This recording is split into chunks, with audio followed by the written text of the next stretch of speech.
పరమ పరిపూర్ణమైనటువంటి అనుగ్రహంతో శ్రీ గురుదేవులు మనకు అనుగ్రహించినటువంటి ఈ నైమిషారణ్య మహాపుణ్యక్షేత్రంలో శ్రీమద్భాగవత సప్తాహ పుణ్య కార్యక్రమంలో రెండవ రోజు సాయంకాలం కార్యక్రమంలోకి వచ్చేసాం. ఈ రోజున ఉదయం మనం భీష్మస్తుతిని గురించి ప్రారంభం చేసుకున్నాం. ఈ భీష్మస్తుతిలో పరమాత్మ చేసినటువంటి అద్భుతమైనటువంటి కార్యాలు, కుంతీస్తుతి, ఉత్తర పరమాత్మని వేడుకోవడం, శరణాగతి అనేటువంటివి కూడా ఇందులో భాగాలు.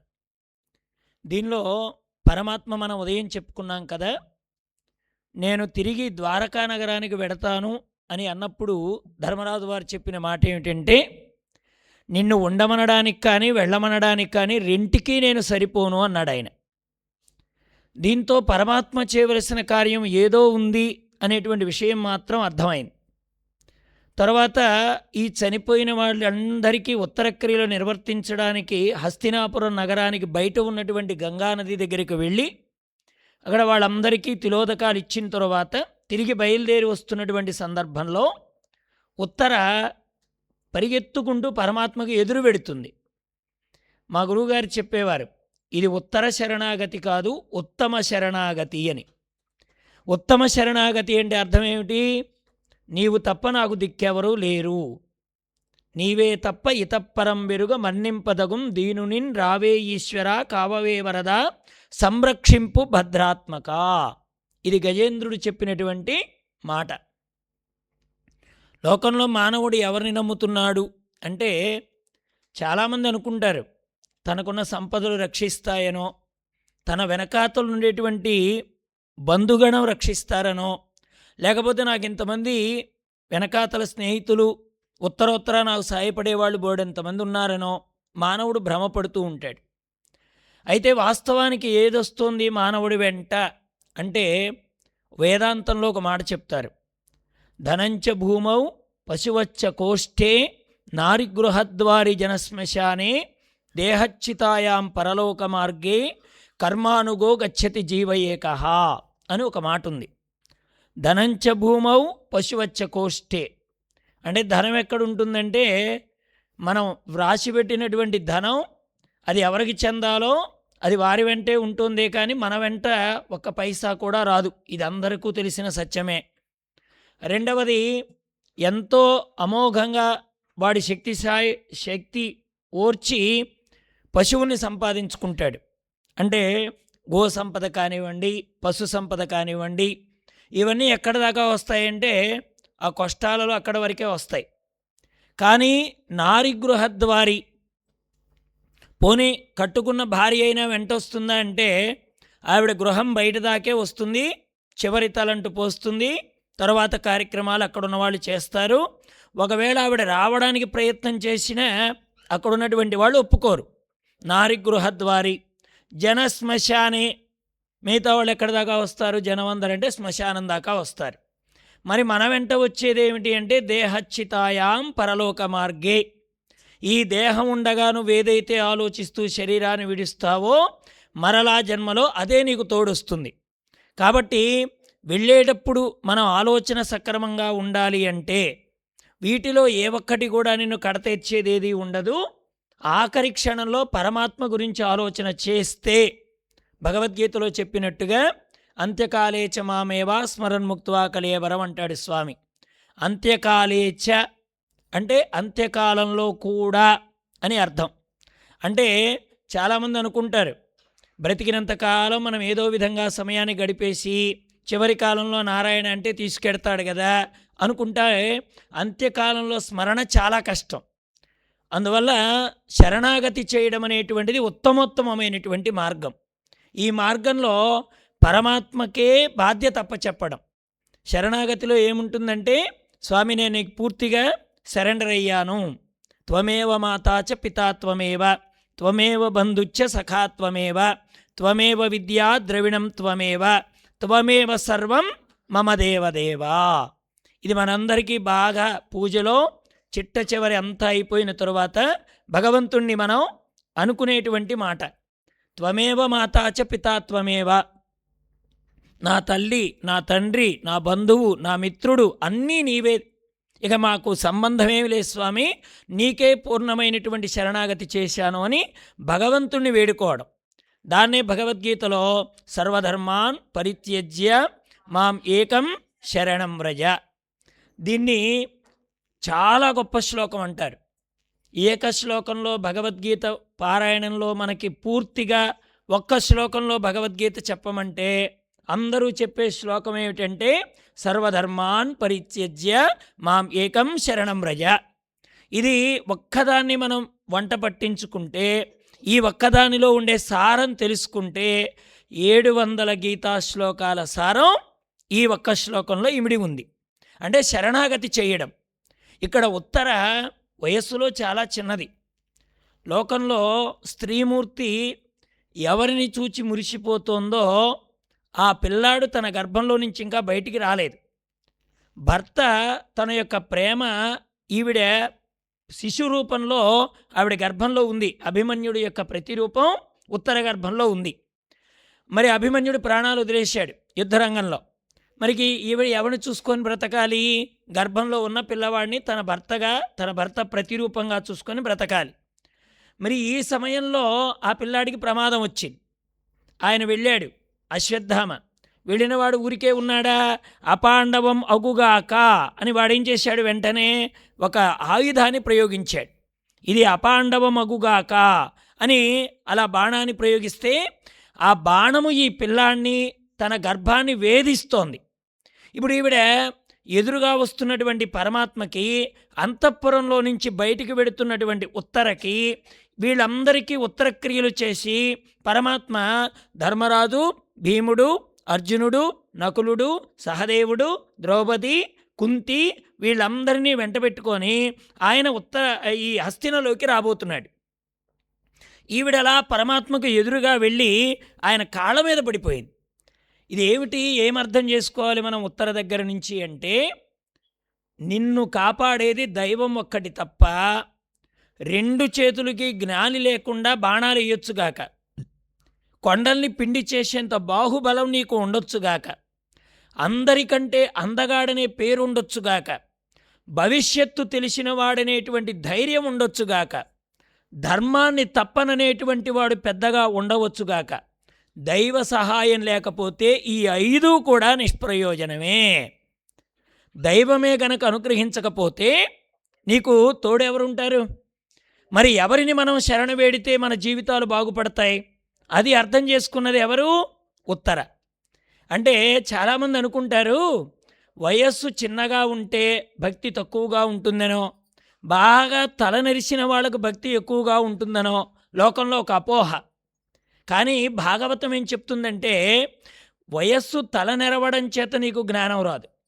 పరమాత్మను నువ్వు ఎంతగా నమ్మావు, ఎంత నమ్మికతో పరమాత్మ చరణాన్ని ఆశ్రయించావనేటువంటి దాని మీద నీ భక్తి, నీ విశ్వాసాలు ఆధారపడి ఉంటాయి. ఈవిడ అలా పరిగెత్తుకుంటూ భగవంతుడి దగ్గరికి వెళ్ళి ఒక మాట అంది. గర్భమందు కమల గర్భాండ శతములు ఇముడు కొన వహించు ఈశ్వరేశ, నీకు ఒక మానిని గర్భరక్షణమెంత నిర్వహింతుగాక. తన గర్భంలో ఎన్నున్నాయండి? భగవంతుడి గర్భంలో ఎన్ని లోకాలున్నాయి? 7 14 భువనాలు. భగవంతుడికి ఒక పేరుంది, దామోదరుడు అని. దామోదరుడు అనే పేరు భగవంతుడికి 2 సందర్భాల్లో చెప్పారు భాగవతంలో. మొట్టమొదటిది ఏమిటంటే, ధామము అంటే లోకము అని అర్థం, ఉదరము అంటే పొట్ట. తన పొట్ట లోపల 7 14 భువనాలు కలిగిన వాడు గనక దామోదరుడు అని ఆయనకు పేరు. దామము అంటే దారము అని అర్థం. యశోదమ్మకి ప్రేమ చేత రోటికి కట్టబడేవాడిగా చిక్కాడు గనక పరమాత్మ ఒక దారంతో కట్టబడ్డవాడు గనక దామోదరుడయ్యాడు అని లీలలలో ఒక పేరు చెప్పారు. ఈ పొట్టలోనే ఇన్ని లోకాలు ఇముడ్చుకున్నటువంటి వాడు గనక భగవంతుడు దామోదరుడయ్యాడు అని ఆయనకున్నటువంటి విశేషమైనటువంటి నామం చెప్తోంది. ఇక్కడ పరమాత్మ దగ్గర ఉత్తర అంటోంది, ఇన్ని 7 భువనాలన్నింటినీ నీ గర్భంలో దాచుకున్నవాడివి కదా, మరి ఇంతమంది గర్భాలని రక్షణ చేసేవాడెవడు? పరమాత్మ ఒక్కడే. ఒక్క మానిని గర్భరక్షణమెంత నిర్వహింతుగాక. ఇన్ని గర్భాండ గోళాల్ని రక్షించేటువంటి నీకు ఒక స్త్రీమూర్తి గర్భం రక్షించడం పెద్ద లెక్క, నువ్వు తప్పకుండా ఈ పని చేస్తావు అని ఆయన పాదాలు పట్టుకు వేడుకుంది ఆవిడ. అంటే ఉత్తర అన్నటువంటి మాట అది.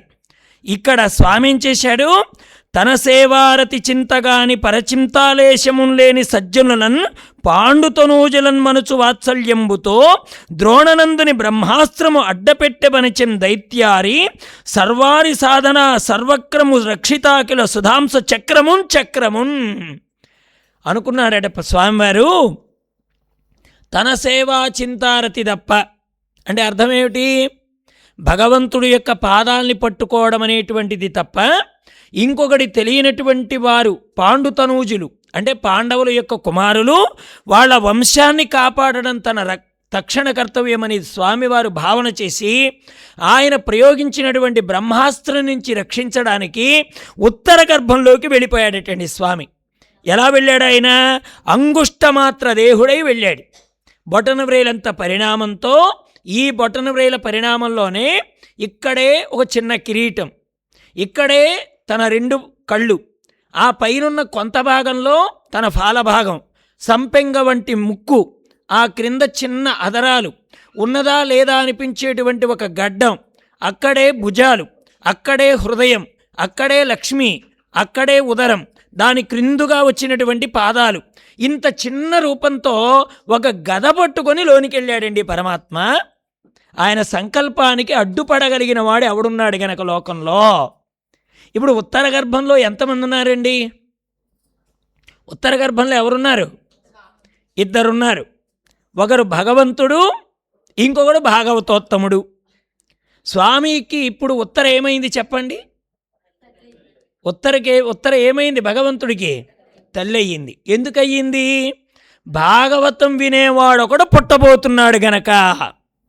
ఎవడైతే భాగవతం వినడానికి పుడతాడో వాళ్ళ తల్లుల గర్భంలో ఉన్న భాగవతోత్తముడిని చూడడానికి భగవంతుడు పెడతాడండి. అది భాగవతం అంటే. పరీక్షిన్ మహారాజు లోనున్నాడు, ఆయన ఈయన్ని చూడడానికి కాపాడడానికి లోన ఈ రూపంతో పరమాత్మ వెళ్ళి లోపల ఇబ్బంది పెడుతున్నటువంటి బ్రహ్మాస్త్రాన్ని దునుమాడుతున్నప్పుడు అప్పుడు ఈ లోపలున్న పిల్లాడు కళ్ళు విప్పార్చి ఇంత బాధ పెట్టిన బ్రహ్మాస్త్రాన్ని దండిస్తున్న ఈ పురుషుడు ఎవడా అని కళ్ళని అలా అప్పగించి చూశాడు. లోన స్వామివారిని చూస్తున్నాడు. ఓహో, ఈయనే కదా నా రక్షకుడు, ఈయన బయటికి వెళ్ళిన తర్వాత అయినా నాకు కనబడతాడు కదా, నేను ఆయన్నే చూడాలి, ఆయన పాదాన్నే పట్టాలి, ఆయన్నే స్తుతించాలి, ఆయన గురించి తెలుసుకోవాలి, ఆయనే నా సర్వస్వం అనేటువంటి భావన గర్భంలో పరీక్షిన్ మహారాజుకి ఎలా కలిగిందో మనందరికి కూడా గర్భంలో అలాంటి దర్శనం అయ్యింది. కానీ బయటికి వచ్చిన తరువాత ఇదిగో ఈ కలి ప్రభావం వల్ల మాధవుణ్ణి మర్చిపోయి మానవుణ్ణి పట్టుకుంటున్నాడు. అదే దుఃఖం. మాధవుణ్ణి విడుస్తున్నాడు, మానవుణ్ణి పట్టుకుంటున్నాడు. అంటే ఎంత స్థితిలోకి వెళ్ళిపోయాడో మా గురువుగారు చెప్పారు. మానవుడు మాధవుడు వ్రాయండి, నకారం దగ్గరికి వచ్చేటప్పటికి చిన్న సందు ఉంటుందండి. ఈ నకారాన్ని పూర్ణం చేస్తే ఉన్నది మాధవుడే అన్నాడు. మానవుడు మాధవుడిలో రాయండి. మీరు ఇంటికి వెళ్ళి గదిలో కూర్చొని మానవుడు మాధవుడు అని వ్రాయండి. దకారంలో పూర్ణంగా ఉంటుంది, నకారము సగమే ఉంటుంది. ఈ సగాన్ని పూర్ణం చేస్తే ఉన్నది మాధవుడే. అంటే మానవుడికి లోపం గనక చూస్తూ వెళ్ళాడనుకోండి, ప్రతి దానిలో నాకు ఇది లేదు ఇది లేదు ఇది లేదు అనుకుంటూ ఉన్నాడు అనుకోండి, వాడు మానవుడే. ఎందుకని వాడికి పూర్ణత్వం లేదు. ఉన్నదాన్ని పూర్ణం చేసుకున్నాడు అనుకోండి, వాడు మాధవుడే. కాబట్టి అక్కడ పరీక్షిన్ మహారాజు దర్శనం చేశాడు లోపల ఉన్నటువంటి పరమాత్మని.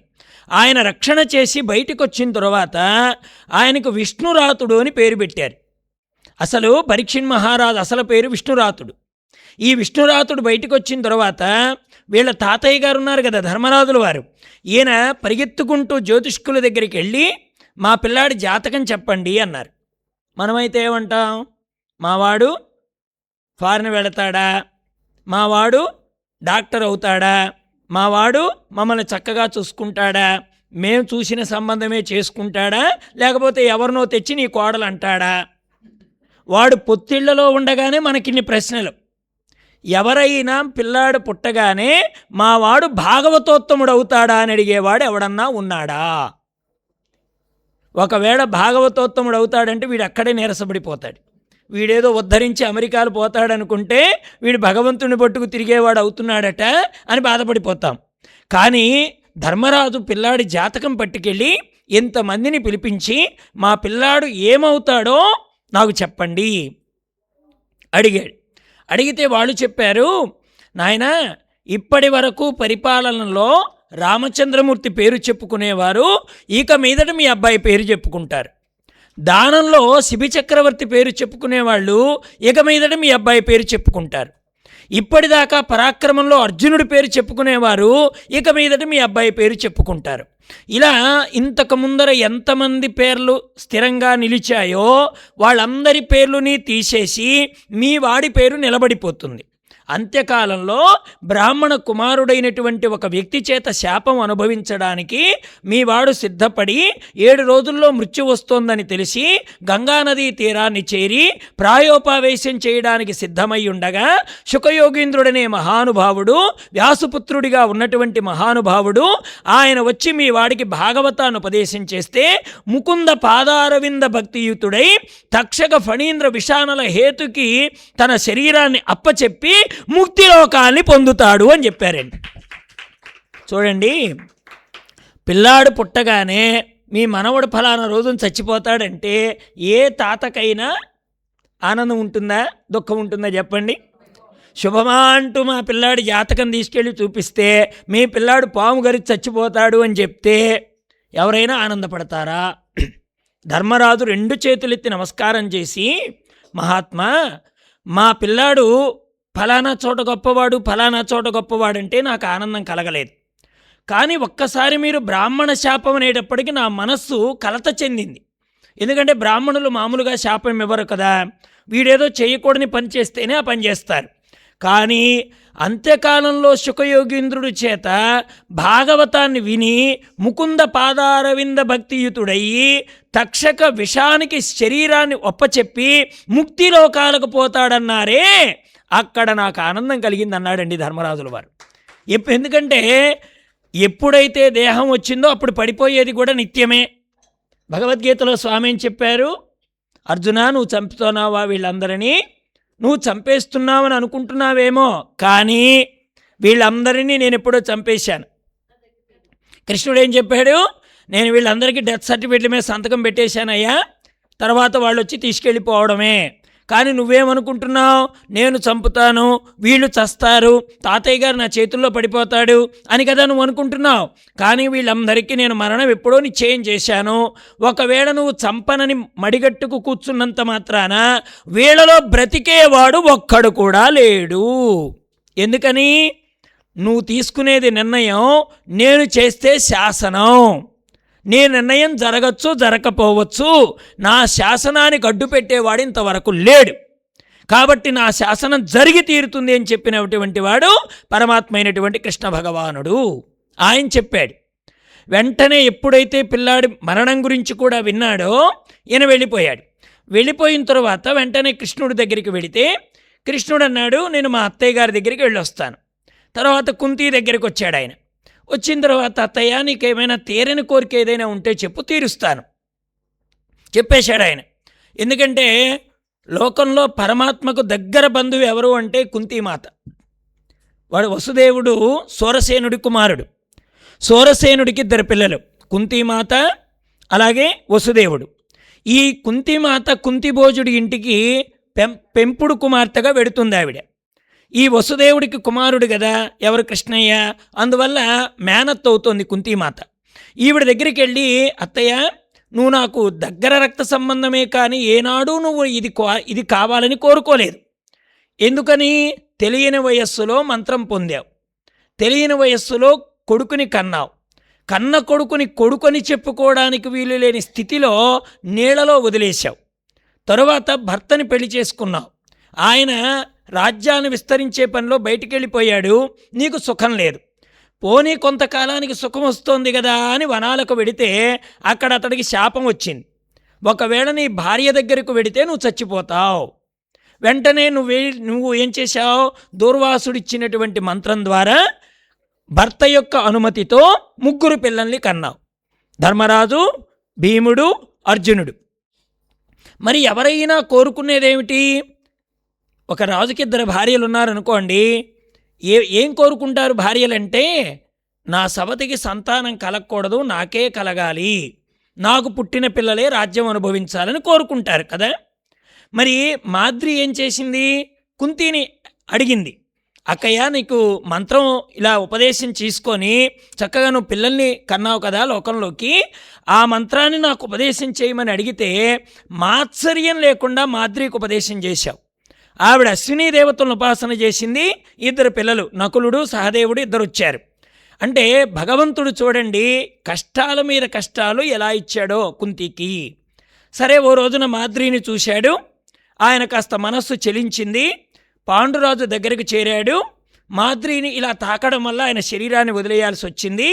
తన వల్ల భర్త వెళ్ళిపోయాడు గనక మాద్రి కూడా సాగమనం చేసింది.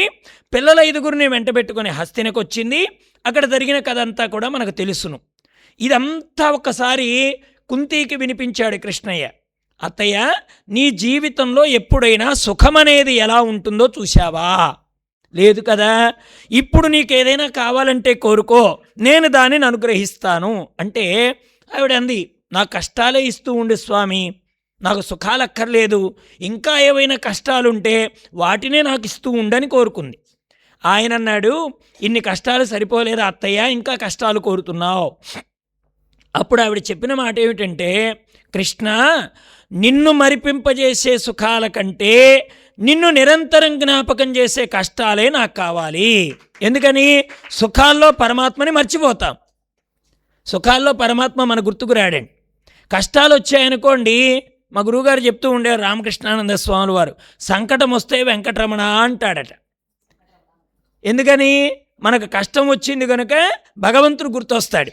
కానీ సుఖంలో భగవంతుడిని మనం మర్చిపోతాం. అందుకని భగవంతుణ్ణి మరిపింపజేసేటువంటి సుఖాల కంటే నిరంతరము నిన్ను గుర్తుకు తెచ్చేటువంటి కష్టాలే నాకు కావాలి. ఆయన అన్నాడు, అత్తయ్య, ఇంత కష్టాలు అనుభవించావే, ఏనాడైనా నేను నిన్ను రక్షించానా? చూడండి, మనమేమో పెట్టి గుర్తుపెట్టుకుంటాం, పరమాత్మ ఇచ్చి మర్చిపోతాడు. మనమేమో ఒకడికి ఏదైనా ఇస్తే దాన్ని చచ్చేదాకా మనం గుర్తుపెట్టుకుంటాం. ఎవరికైనా పొరపాటున ఓ చీర ఇచ్చామనుకోండి, ఆవిడ కట్టుకున్నప్పుడల్లా అది నేను ఇచ్చిందే, అది నేను ఇచ్చిందే, అది నేను ఇచ్చిందే, అది చిరుగుబడి బయట దెబ్బలో పడవేసినా కానీ అది నేను ఇచ్చిందే. పొరపాటున అమ్మవారి వ్రతాలు చేసి, లక్ష్మీ అమ్మవారి వ్రతాలు చేసి వరలక్ష్మి వ్రతానికి జాకెట్ ముక్క ఇస్తే జాకెట్ ముక్క కూడా గుర్తుపెట్టుకుంటారు, అది నేను ఇచ్చిందే, అది నేను ఇచ్చిందే. ఇంకెక్కడుంటుందండి? ఇచ్చానని పట్టుకున్నంతసేపు అది నువ్వు దానం ఇచ్చినట్టు కాదు, అది నీ వస్తువే. ఎప్పుడైతే ఇచ్చి మర్చిపోతావో అప్పుడు నీకు దాన ఫలితం చెందుతుంది. అంతేగాని దాన్ని మాటికి గుర్తుపెట్టుకోమని చెప్పలేదు పరమాత్మ. అందుకని ఇచ్చి మర్చిపోయేవాడు దేవుడండి. ఇచ్చింది గుర్తుపెట్టుకునేటువంటి వాడికి మానవ లక్షణం. పరమాత్మ అన్నాడు, అత్తయ్య, ఇలా అంటున్నావే, నిన్నెప్పుడైనా నేను రక్షించానా అంటే అప్పుడు ఆవిడంటుంది, తనయుల తోడనే దక్ష్యమానంబగు జతుగృహంబునబడి చావకుండ కురురాదు వెట్టించు ఘోర విషాన్నమున మారుతపుత్రుండు మడయకుండ ధాతరాష్ట్రుడు సముద్ధుతి చీరలులు వంగ ద్రౌపది మానంబు తగులకుండ గాంగేయ కుంభజ కర్ణాది ఘనులచే నా బిడ్డలజిలోన నలుగకుండ విరట పుత్రిక కడుపులో వెలయుచూలు ద్రోణ నందుని శరవక్ని దృంగకుండ మరియు రక్షించితివి పెక్కు మార్గంబులను నిన్ను నేను ఏమని వర్ణింతు నీరజాక్ష. ఆవిడ చెప్పిందండి, తనయులతోడనే దక్ష్యమానంబగు జతుగృహంబునబడి చావకుండా. ఆ రోజున మా వైభవాన్ని చూడలేక ఎక్కడ వాటాకొస్తారో అనే అనుమానంతో దుర్యోధనుడు మాత్సర్యాన్ని పెంచుకొని మా పిల్లలందరినీ లక్క ఇంటిలో పెట్టి తగలెట్టాలని చూసినప్పుడు విదురుడిలో చేరి బయటపడే మార్గాన్ని ఉపదేశం చేసింది నీవు కాదా? పరమాత్మకు మనం ఏం పెట్టామో కాదండి గుర్తుపెట్టుకోవాల్సింది, పరమాత్మ మనకేమిచ్చాడో గుర్తుపెట్టుకోవాలి. మనం ఏం చేస్తున్నాం? మా ఇంటి దగ్గర శ్రీరామనవమి పందిట్లో పానకం వడపప్పు నేనే ఇచ్చా. ఇదండి మనం గుర్తుపెట్టుకునేది. నేను పానకం వడపప్పు ఇవ్వకపోతే దేవుడికి పెళ్లి లేదు. ఎంత అజ్ఞానంలో ఉన్నామండి మనం. నిజం చెప్పాలంటే నా పానకం వడపప్పు లేకపోతే దేవుడికి పెళ్ళే లేదు. కొంతమంది అంటారు, అక్కడ ఉట్టి కొట్టడానికి ఎవరూ లేకపోతే నేనే పిల్లలకి కృష్ణాష్టమికి ఉట్టి పిడత కొనిచ్చాను. ఆ పిడత నాదే. అది పగిలిపోయి 10 ఏళ్ళు అవుతుంది. పగిలిపోయి 10 ఏళ్ళు అయినా కానీ ఉట్టి పిడత నాది. మనం ఎంత జ్ఞానంలో ఉండిపోతున్నాం. ఒక్కసారి భాగవతం చదివితే అర్థం కావటం లేదా? ఆవిడ అంటుంది, నువ్వు రక్షించావు కృష్ణయ్య, నీకే గుర్తులేదు. ఆయన అంటున్నాడు, నిజమా అత్తయ్య, రక్షించానా? ఎలాగో ఆయన అడగలేదు, మనం చెప్పాలి. లోకంలో ఒకటి ఉందండి, ఇచ్చినవాడు మర్చిపోవాలి, పుచ్చుకున్నవాడు గుర్తుపెట్టుకోవాలి. ఇచ్చినవాడు మర్చిపోవాలి, కానీ తీసుకున్నవాడు చచ్చేదాకా గుర్తుపెట్టుకోవాలి. ఇది కృతజ్ఞత అంటారు. కృతజ్ఞత వేరు, కృతజ్ఞత వేరు. జ్ఞ అంటే గుర్తుపెట్టుకోవడం, ఘన అంటే తొలగించుకోవడం. ఇప్పుడు భగవంతుడు ఏమంటున్నాడు? చేసి మర్చిపోయాడండి పరమాత్మ. ఆయనకు అవసరం లేదు. మళ్ళాగా దెప్పడు పరమాత్మ, నేను అది చేశాను ఇది చేశానని పరమాత్మ ఎప్పుడు అనడు. ఆయన ఇవ్వకపోతే నువ్వు చేస్తావా? ఏమండి? అందుకని ఇది కృతజ్ఞత. తనయులతోడనే దహ్యమానంబగు జతుగృహంబను పడి చావకుండా ఇంకేం చెప్పింది? కురురాదు వెట్టించు ఘోర విషాణమున మారుతపుత్రుండు మడయకుండా. అన్నం పెట్టి చంపాలని చూశారండి భీముణ్ణి, విషం కలిపారు. ఈ దుర్యోధనాదులు అందరూ వెళ్ళి మేము ఒక విహారయాత్ర తలపెట్టాం, విహారయాత్రలో పోటీ పెట్టాం. పోటీ అనగానే ముందుకొచ్చేవాడు ఎవడంటే భీముడండి. పాండురాజు కుమారుల్లో పోటీ అనగానే ముందుకొచ్చేది భీముడు. అసలు వీళ్ళందరికీ మెయిన్ శత్రువు ఎవరో తెలుసా? కౌరవులకి భీముడే. వాడికి ధర్మరాజుతో భయం లేదు, అర్జునుడితో భయం లేదు. ఎందుకని? అర్జునుడికి సరిపోయేవాడు కర్ణుడు ఉన్నాడని ధైర్యం. నకుల సహదేవులు అంత పెద్ద లెక్కలోది కాదు. వీళ్ళందరికీ ఏకైక భయం ఎవడంటే భీముడండి. ఎందుకంటే ఆ 100 తీసుకెళ్ళి నదిలో ఈతకు వెళ్ళినప్పుడు ఆ 100 మందిని 2 చంకల కింద ఇరికించుకునేవాడట భీమసేనుడు. చచ్చామురా ముర్రోని బయటపడేవాళ్ళట. ఇంటికి వెళ్ళి చెప్పేవాళ్ళట, ఆ బండోడు మా ప్రాణాలు తీశాడమ్మా అనేవాళ్ళట. ఎవర్రా అంటే ఇంకెవడ? భీమసేనుడు. ఏం చేశాడురా? మేము నీళ్ళలోకి ఆటకు పెడితే ఇటు 50 మందిని అటు 50 మందిని వాడి చంకల్లో ఇరికించుకొని ఒత్తేశాడమ్మా, బ్రతుకు జీవుడా అంటూ బయటపడ్డామని చెప్పుకునేవాళ్ళు వాళ్ళు. అంటే వీళ్ళందరికీ బాగా భయం ఎవడితో ఉందంటే భీమసేనుడితో. బాగా గుర్తుపెట్టుకోండి, మహాభారతం మెయిన్ విలన్ని ఎవరు చంపితే వాడు కదండి హీరో. సినిమాలు బాగా చూస్తారు కదా, ఎవడు మెయిన్ విలన్ చంపితే వాడు హీరో. మహాభారతంలో మెయిన్ విలన్స్ ఎవరు? దుర్యోధనుడు, దుశ్శాసనుడు. వాళ్ళిద్దరిని చంపిన వాడు ఎవరండి? మరి హీరో ఎవరు మహాభారతంలో? భీమసేనుడు. కురురాదు వెట్టించు ఘోర విషాణమున మారుతపుత్రుండు మడయకుండా. కృష్ణ, ఎంత రక్షణ చేస్తే మా వాడు విషం తిని బయటకు వస్తాడయ్యా? ఆ రోజున వాళ్ళు అన్నంలో విషం కలిపి పెట్టి వాడిని అలా నీళ్ళల్లో పడేస్తే పెక్కు ఏనుగుల బలంతో మా వాడు బయటకు వచ్చాడంటే, విషం తిని చావలసిన వాడు బలంతో వచ్చాడంటే నీ అనుగ్రహం కాదా కృష్ణ? 2 చేతులు జోడించి చెప్పిందండి ఆవిడ. ఇంకో మాట ఏది? ధాతరాష్ట్రుడు సముద్ధృతి చేరలువంగ ద్రౌపది మానంబు తగులకుండా.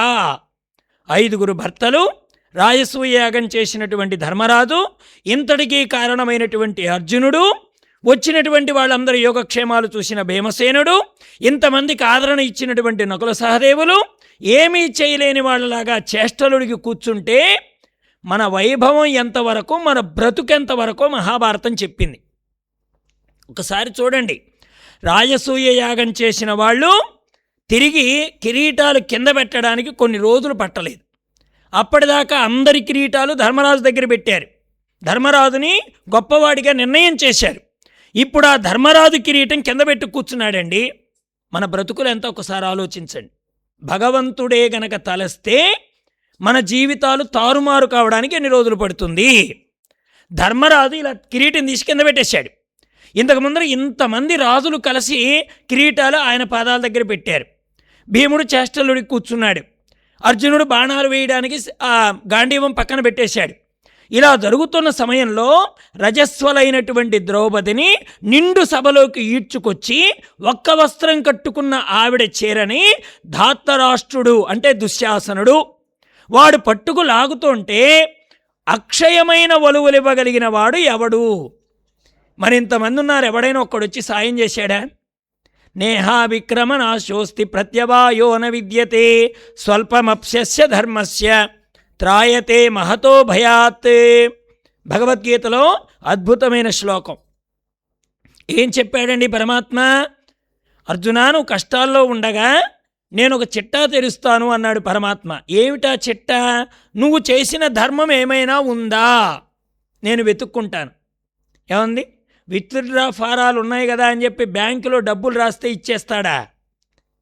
ఏమండి, ఓ 10 కోట్లు కావాలి, విత్డ్రా ఫారం ఖాళీగా దొరుకుతోంది వేలాడబడుతూ అని తీసుకొని పెన్ను ఖాళీగా ఉంది కదా అని బరాబరా గీకి పారేసి 10 కోట్లు రావాలని ఇచ్చావు అనుకోండి, ముందు నీ అకౌంట్ చూస్తాడు వాడు. నువ్వు రాయగానే ఇచ్చేయడు. వాడి అకౌంట్ చూసి వీడి దానిలో ఉంది 1000 రూపాయలు, వీడు కోరుతోంది ఇంత, వెంటనే వాడు పిలిచి ఇచ్చినటువంటి ఆ టోకెన్ కూడా వెనక్కి తీసుకొని నీ దానిలో డబ్బులు లేవు వెళ్ళిపో. వీడేమంటాడు? అయితే మీ బ్యాంకులో డబ్బులు లేవా? వాడంటాడు, నా బ్యాంకులో బోలెడంత ఉంది కానీ నీ ఖాతాలో లేదు. పరమాత్మ కూడా ఇదే అంటున్నాడండి. మనం ఏదైనా అడిగి, స్వామి నన్ను ఎందుకు ఈ కష్టాల్లో నుంచి బయటపడేయలేదంటే, అబ్బాయి నా దగ్గర రక్షించేంతటి గొప్ప శక్తి ఉంది కానీ నీ ఖాతాలో ధర్మము లేదు. ధర్మం లేనప్పుడు ఆయన ఏం చేయలేడు. డబ్బు బ్యాంకులో ఉంటుందే కానీ ఇవ్వడానికి అధికారం అకౌంట్లో ఉంటేనే వస్తుంది. అలాగే భగవంతుడు కూడా స్వల్పమప్స్య ధర్మస్య. నువ్వు కష్టాల్లో ఉన్నావు నిజమే, భగవంతుని ప్రార్థిస్తున్నావు నిజమే, మరి ఆయన కూడా చూస్తాడు నీ అకౌంట్లో ఏమైనా ధర్మం ఉందా. ధర్మం ఉంటే తప్పక సాయం చేస్తాడు. ఆ ధర్మం ఎలాంటి ధర్మమై ఉండాలి? నీవు ఆశించక ఎదుటివాడికి చేసిన పుణ్యం ఏదైతే ఉన్నదో అది నిన్ను కష్టకాలంలో ఉద్ధరిస్తుంది. మళ్ళీ నువ్వు ఆశించకూడదు. అలాంటి పుణ్యం ఏమైనా ఉందా అని చూస్తే ద్రౌపది చేసిన పుణ్యం ఉందటండి. మహాభారతంలో చెప్తారు.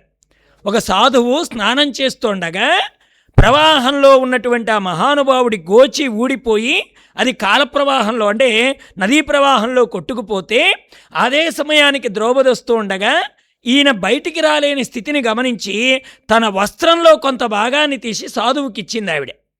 ఇది భవిష్యత్తులో నా వస్త్రాలు దుశ్శాసనుడు లాగేస్తాడు, అక్కడ పనికొస్తోందని అనుకుంటూ ఇవ్వలేదు ఆవిడ. ఎప్పుడో ఆవిడ ధర్మం అది, ఎదుటివాడు బాధలో ఉన్నాడు, అది ఇవ్వాలి. ఈవిడ వస్త్రం తీసి ఎప్పుడు ఇచ్చిందో ఇంత గుడ్డకి అక్షయమైన ఒలువులుగా మారి ఆవిడ మానాన్ని కాపాడే. దీన్నే మనకు భగవద్గీతలో స్వల్పమప్స్య ధర్మస్య త్రాయతే. త్రాయతే అంటే రక్షించడం. మహతో భయాత్. అక్కడ నీ భర్త చేయలేని పని చేస్తాడండి పరమాత్మ. మరింతమంది 5 ఉన్నారు. ఎవరైనా గుడ్డ పెరిగి తెచ్చి ఇవ్వగలిగారా? ఓ చీర తెచ్చి ఇవ్వగలిగారా? ఇచ్చిన వాడెవడు? పరమాత్మ ఒక్కడే. ఆ రోజు ఇచ్చింది నీవు కాదా? ధాతరాష్ట్రుడు సముద్ధృతి చీరలు వంగ ద్రౌపది మానంబు తగులకుండా గాంగేయ కుంభజ కర్ణాది ఘనులచే నా బిడ్డలజిలోన నలుగకుండా. ఎంత మాటందో చూడండి. ఏం చేశాడు పరమాత్మ అంటే, గాంగేయుడు అంటే భీష్మాచార్యుడు, కుంభజుడు అంటే కుండలో నుండి పుట్టినవాడు ద్రోణాచార్యుడు, కర్ణుడు సూర్యపుత్రుడు. మరి వీళ్ళందరూ వేసినటువంటి బాణాల నుంచి రక్షించింది ఎవరు? 18 రోజులు యుద్ధం అయిపోయింది. బాగా అర్జునుల వారికి ఒకటి అలవాటైపోయింది. ఏమిటి అలవాటంటే, వెనకాతల కూర్చొని ఉండగా కృష్ణుడు సారథిగా ఉండి ఆ రథం దిగొచ్చి డోరు తీస్తే అప్పుడు దిగుతాడు. ఏమండి, కారు ఓనరు కారు డ్రైవరు ఎలా ఉంటుందో వాళ్ళ సంబంధం? డ్రైవర్ గారు దిగి డోరు తీస్తే కానీ యజమాని గారు కాలు కింద పెట్టరు. 18 రోజులు ఆ పని చేశాడు కృష్ణయ్య. 18 రోజులు చేశాడండి. ఎందుకు చేశాడు? స్వల్పమప్స్య ధర్మస్య. ఓ ధర్మం ఉందండి, అక్కడ పుణ్యం ఉంది. ఆ పుణ్యం ధర్మరాజు ఎలాగైతే ఆయన చేశాడో అర్జునుడు కూడా చేశాడు. ద్రౌపది ఎలా చేసిందో అర్జునుడు కూడా ఒక పుణ్యం చేశాడు. ఏమిటా పుణ్యం అంటే, దుర్యోధనుడు అర్జునుడు ఇద్దరూ కలిసి రాయబార సమయంలో కృష్ణుడిని అడగడానికి వెళ్ళారు. ఏది మా పక్షంలో ఎవరి పక్షం వహిస్తావు, కురుక్షేత్రం రాబోతోంది, ఎవరి పక్షం వైపున ఉంటావు అని వెడితే ముందుగా వెళ్ళిన వాడు దుర్యోధనుడు. అతడు వెళ్ళి ఎక్కడ కూర్చున్నాడు? తల వైపు కూర్చున్నాడు. ఇక అర్జునుడు వచ్చాడు తర్వాత. వస్తే ఆయన కుర్చీ ఎక్కడుంది? పాదాల దగ్గర ఉంది. ఆయన అనుకున్నాడు, పరమయోగులు కూడా ఆశ్రయించే పాదం, బ్రహ్మ కడిగినటువంటి పాదం, ఈ పాదం దగ్గర చోటు దొరకడం ఎంత అదృష్టం, ఇది నా భాగ్యం కదా అని అక్కడ కూర్చున్నాడు అర్జునుడు. ఈయన లేచాడు. లేచి ముందు పాదాల వైపు చూశాడు.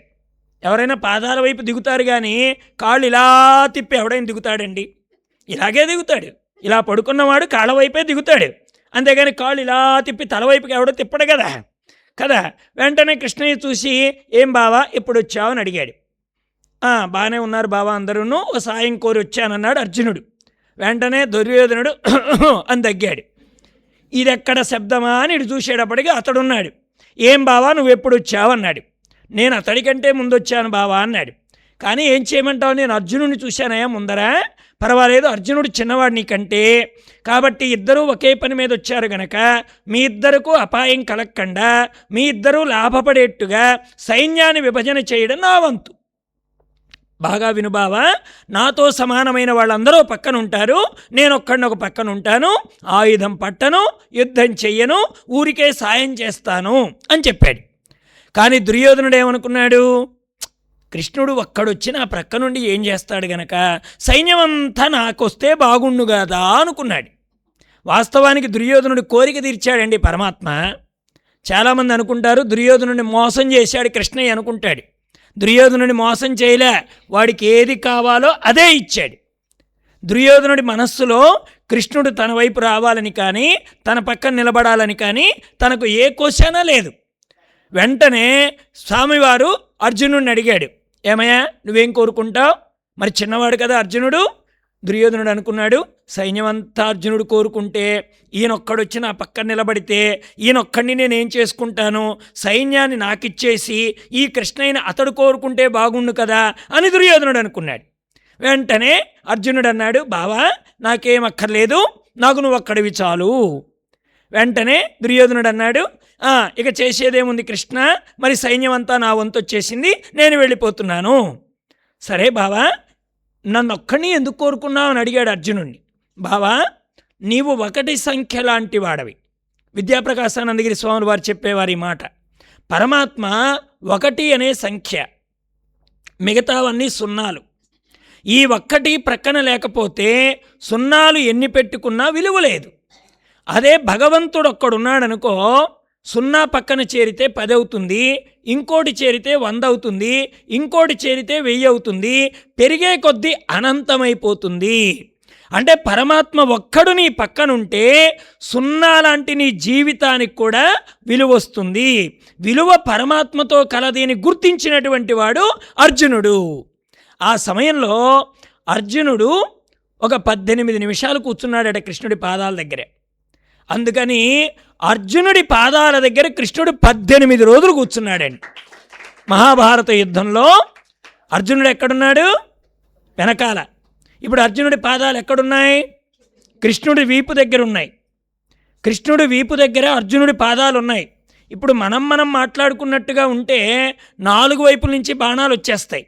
మీరు మాట్లాడుకోండి, మీ ధర్మం మీరు చేస్తున్నారు, నేను బాణాలు వెయ్యను అని అనరండి. రణరంగంలో నిలబడ్డ తరువాత ఏ వైపు నుంచి వస్తాయో తెలియదు. మరి రథం నడపాలంటే ఎలా చేయాలి అంటే, కుడివైపుకి వెళ్ళాలనుకోండి, కృష్ణుడి యొక్క కుడి డొక్క మీద అర్జునుడు నొక్కాలి, బావా కుడివైపుకి వెళ్ళాలి. ఎడం వైపు వెళ్ళాలనుకోండి, ఎడం వైపు డొక్క మీద అర్జునుడు కాలుతో కృష్ణుడి యొక్క ఆ భాగాన్ని కాలితో ఇలా నొక్కాలి. బాగా స్ట్రైట్గా వెళ్ళాలనుకోండి, వెన్నుముక మీద కాలు పెట్టి అర్జునుడు సంజ్ఞ చెయ్యాలి. అంటే ఇప్పుడు పరమాత్మ ఏ పనికి పూనుకున్నాడు? అర్జునుడు యొక్క పాదాలని తాను ఏది అలాగా నొక్కినా కానీ భరించేవాడిగా కూర్చున్నాడు. ఎందుకు కూర్చున్నాడు? 18 నిమిషాలు నువ్వు నా దగ్గర కూర్చున్నావు కదా, 18 రోజులు నీ పాదాల దగ్గర నేను కూర్చుంటాను. అందుకని 18 రోజులు యుద్ధంలో అర్జునుడి పాదాల దగ్గరే కృష్ణయ్య కూర్చున్నాడు. బాగా 18 రోజులు అలవాటు పడిపోయాడు మనాడు. ఏది? కృష్ణుడు డోరు తీయటం, తర్వాత దిగడం. 18 రోజులు యుద్ధం అయిపోయిన తర్వాత కృష్ణుడు అన్నాడు, అర్జున రథం దిగు అన్నాడు. పాపం డ్యూటీ మర్చిపోయినట్టున్నాడు కృష్ణయ్య. దిగి డోరు తెరిస్తే కదా నేను దిగాల్సింది, ఏదో యథాలాపంగా ఉంటాళ్లే అని అర్జునుడు కూడా కదలలేదు. వెంటనే కృష్ణుడు అన్నాడు, ఏం బావా వినపడ్డం లేదా, దిగు అన్నాడు. ఆయన సంజ్ఞ చేసింది వేరు, గట్టిగా మాట్లాడింది వేరు. వెంటనే తలుపు తీశాడు. అర్జునుడు వెళ్ళి అక్కడి నుంచున్నాడు. ఇక్కడ కాదు, వెళ్ళి అక్కడి నుంచో అన్నాడు. చాలా దూరం వెళ్ళి నుంచున్నాడు అర్జునుడు. ఒక్కసారిగా కృష్ణుడు 2 పాదాలని రథం మీద తొక్కిపెట్టి ఎగిరి అవతలికి దూకగానే అక్కడ రథం తగలడిపోయింది. ఇప్పుడు అర్జునుడు ఆశ్చర్యంతో అన్నాడు, బావా ఇదేంటి రథం తగలడిపోయింది అంటే, ఇది సత్యం అర్జున, నువ్వు యుద్ధం చేసింది మామూలు వారితో కాదు, గంగపుత్రుడైనటువంటి భీష్ముడితో, నీకు విద్య నేర్పినటువంటి ద్రోణాచార్యులతో, సూర్యుడి పుత్రుడైనటువంటి కర్ణుడితో, ఎంతోమంది మహాత్ములు తమ తమ మంత్రశక్తి బలాలన్నింటినీ ప్రయోగించి ప్రాణాలు ఒడ్డి పోరాడిన ఈ కురుక్షేత్రంలో ఆ మంత్రశక్తిని, అస్త్రశక్తిని నా పాదం చేత తొక్కి పెట్టాను కాబట్టే నువ్వు బ్రతికావు. లేకపోతే శక్తి ఎక్కడ చెప్పండి? ఎవరు కాపాడితే ప్రాణం నిలబడింది? ఓసారి ఆలోచించు అన్నాడు. వాస్తవానికి ఆ కురుక్షేత్రం అలా అయిపోయింది కదా. మన కురుక్షేత్రం ఎప్పుడైపోతుందో తెలుసా? ఆయన్ని పక్కకు తప్పుకుంటే మనది కూడా చితిలో తగలబడిపోతుంది. ఆ రథం ఎలా తగలడిందో మనది కూడా అలాగే తగలడిపోతుందండి. ఆయన ఉన్నంత వరకే కురుక్షేత్రం. ఆ యుద్ధం 18 రోజులు అయింది. ఈ యుద్ధం చచ్చిందాకా చెయ్యాలి. అత్తతో చేయాలి, మామతో చేయాలి, మరుదులతో చేయాలి, భర్తతో చేయాలి, కొడుకులతో చేయాలి, కోడళ్లతో చేయాలి, అల్లుళ్ళతో చేయాలి, మనవళ్లతో చేయాలి, మనవరాళ్లతో చేయాలి, ఇంకా కర్మగాలితే ముది మనవళ్లతో కూడా చేయాలి. యుద్ధం చచ్చిందాకా ఉంటుంది యుద్ధం. ఆ కురుక్షేత్రం 18 రోజులు. ఈ కురుక్షేత్రమో మన రథం తగలడిందాకా చేయాలి. మళ్ళీ రథం వస్తుందండి. కర్మ కాలకపోతే రథం తగలెడుతుందే కానీ కర్మ మూట కట్టుకున్నాం అనుకోండి, మళ్ళీ ఇంకో శరీరం వస్తుంది. అందుకని ఆవిడ అన్నదండి కుంతీమాత, గాంగేయ కుంభజ కర్ణాది గనులచే నా బిడ్డలజిలోన నలుగకుండా ఇంకేం చేశావు? విరట పుత్రిక కడుపులో వెలయు చూలు ద్రోణనందుని శరవక్ని దృంగకుండా. నిన్నగాక మొన్న విరటపుత్రిక ఉత్తర గర్భంలో బ్రహ్మాస్త్రం వేసినటువంటి ఆ అపాండవం అగుగాక అని వేశాడు కదా బ్రహ్మాస్త్రం. ఆ బ్రహ్మాస్త్రం నుంచి రక్షించగలిగిన వాళ్ళు ఎవరండి? ఎవరైనా రక్షించగలిగారా? మా గురువుగారు చిన్న కథ చెప్పేవారు. ఉత్తరకి శ్రీమంతం జరుగుతోందండి. ఎవ్వరి ముఖాలు వెలుగుతో లేవు, అందరూ ఏడుస్తున్నారు. ఎందుకంటే ఉత్సవాన్ని చూడవలసిన వాడు, ఆశీర్వదించవలసిన వాడు అభిమన్యుడు, అతడు లేడు. ఇప్పుడు ఏ స్త్రీమూర్తికైనా పెద్ద వేడుక కదండి శ్రీమంతం అంటే. ఈ సమయంలో అందరి ముఖాలు విషణంతో ఉన్నాయి, దుఃఖపడుతున్నారు, అందరూ బాధపడిపోతున్నారు. ఇప్పుడు ఉత్తర అందరికీ నమస్కారం చేయాలి. ముందుగా పెద్దలకు నమస్కారం చేయాలి. పెద్దలు ఎవరున్నారండి? కుంతీమాత. ఆవిడ దగ్గరికి వెళ్ళి ఉత్తర నమస్కారం చేస్తే ఇలాగా ఆ 2 రెక్కల్ని ఇలా పట్టుకొని లేపి ఉత్తర ముఖం వైపు చూసి కన్నీళ్లు ఆపుకోలేక కౌగులించుకుంది ఉత్తరని. కుంతీమాత కౌగులించుకొని ఒక మాట అంది, ఏమని ఆశీర్వదించమంటావమ్మా? ధర్మాన్ని విడవకుండా ఉండేవాణ్ణి, అలాంటి వాణ్ణి కనమ్మా అందామంటే వాడే విరటరాజు కొలువులో పాచికలాడాడు. అవునా? విరటరాజు కొలువులో ధర్మరాజు ఆడాడా లేదా? పోనీ బాగా మంచి బలం కలిగిన వాడిని కనమ్మా అని ఆశీర్వదిద్దామంటే వాడు వంటల వాడిగా గంట తిప్పుతూ విరటరాజు కొలువులో ఉండిపోయాడు. ఏ చేత్తోనైనా గ్లాని లేకుండా బాణాలు వేయగలిగినటువంటి అర్జునుడు లాంటి వాడిని కనమ్మా అందామంటే వాడు ఆడామగా కాకుండా పేడివాడిగా మారి నాట్యాచార్యుడిగా నాట్యం నేర్పాల్సి వచ్చింది. విధిని ఏమని చెప్తాను? ఎంత గొప్పవాడైనా సరే విధికి తల ఉంచి తీరవలసిందే. పోనీ అందగాడిని కనమ్మా అంటే, భవిష్యత్తు తెలిసిన వాడిని కనమ్మా అందామంటే వాళ్ళిద్దరూ కూడా అశ్వపాలకులు గోపాలకులుగా ఉండి వాళ్ళ విరటరాజు కొలువులో అలాంటి ఊడిగం చేయాల్సి వచ్చింది. మరి ఎలాంటి వాడిని కనమ్మా అని ఆశీర్వదిస్తానంటే ఒక అద్భుతమైన మాట చెప్పిందండి, అదృష్టవంతుణ్ణి కనమ్మా అందండి. ఇక్కడ అదృష్టవంతుడు అంటే దృష్టం అంటే కనపడేది అని. అదృష్టం అంటే కనపడకుండా కనిపించే ప్రపంచాన్ని నడిపేవాడు అని అర్థం. అదృష్టుడు, అదృష్టవంతుడు అంటే భగవంతుడు. అదృష్టం అంటే భగవంతుడని పేరు. తాను కనిపించక ఈ కనిపించే వాటన్నింటినీ నడిపేవాడెవడో వాణ్ణి తెలుసుకునేవాడిని కనమ్మా. అదృష్టవంతుణ్ణి కనమ్మా అంటే అదే అర్థం. అంటే భగవంతుణ్ణి పట్టుకునేవాడిని కను. అలాగే కన్నదండి ఆవిడ పరీక్షిత్ మహారాజుని. అంటే అక్కడ ఈవిడ చెప్తున్నప్పుడు అన్నింటినీ కృష్ణయ్య అంత అమాయకంగా ఇన్ని చేశాడా అండి, ఆ పిల్లనగ్రోవుని పెట్టుకొని ఇదంతా నేను చేశానా అన్నట్టుగా నిలబడ్డాడు. ఒక్కసారి కుంతికి ఆశ్చర్యం వేసి, కృష్ణ ఇన్ని చేసిన వాడివి యశోదమ్మ దగ్గర ఆట ఎలా ఆడావురా అందండి. ఒకసారి గుర్తు తెచ్చింది ఆయనకి. ఆయన అన్నాడు, యశోదమ్మ దగ్గర నేను ఆడుకున్నానా, ఇంతకీ చాలా ఆటలు ఆడాను, కానీ అత్తయ్య నీకు ఏ ఆట గుర్తుందో చెప్పమన్నాడు. ఎన్ని చెప్తామండి యశోదమ్మ దగ్గర కృష్ణుడు ఆడిన లీలలు ఇన్నని చెప్తామా? అయితే ఒక్కటి మాత్రం గుర్తుపెట్టుకుంది ఆవిడ. ఏ లీల? దామోదర లీల.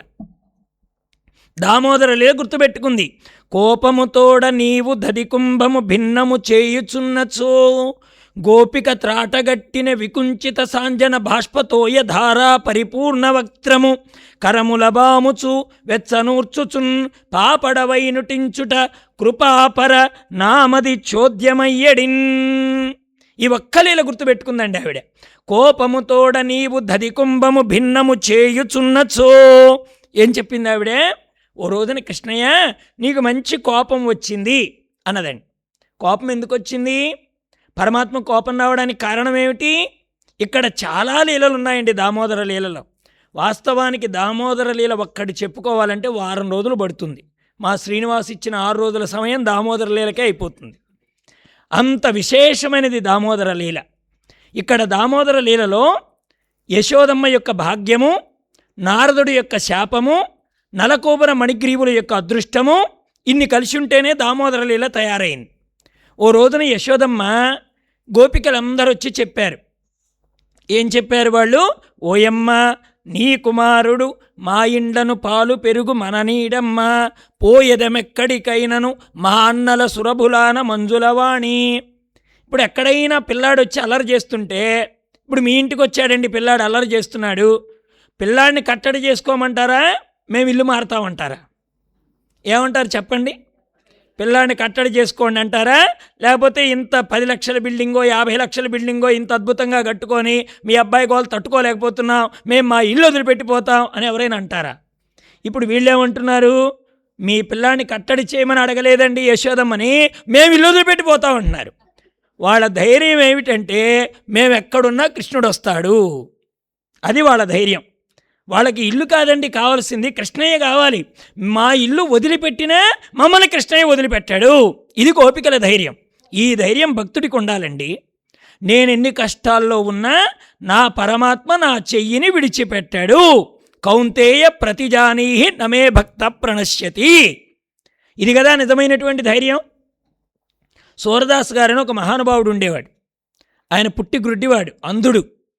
ఆయన ఓ రోజున అరణ్యంలో గుండా వెడుతూ వేరే ఊరు వెళ్ళడానికి వెడుతున్నాడు. ఆయన బాగా చీకటి పడిందండి. చీకటి మనకు కానీ ఆయనకి జన్మతః అంధుడు కదా, ఆయనకి చీకటి లేదు పగలు లేదు. సరే వెడుతుంటే కృష్ణుడికి దాలేసింది పాపం.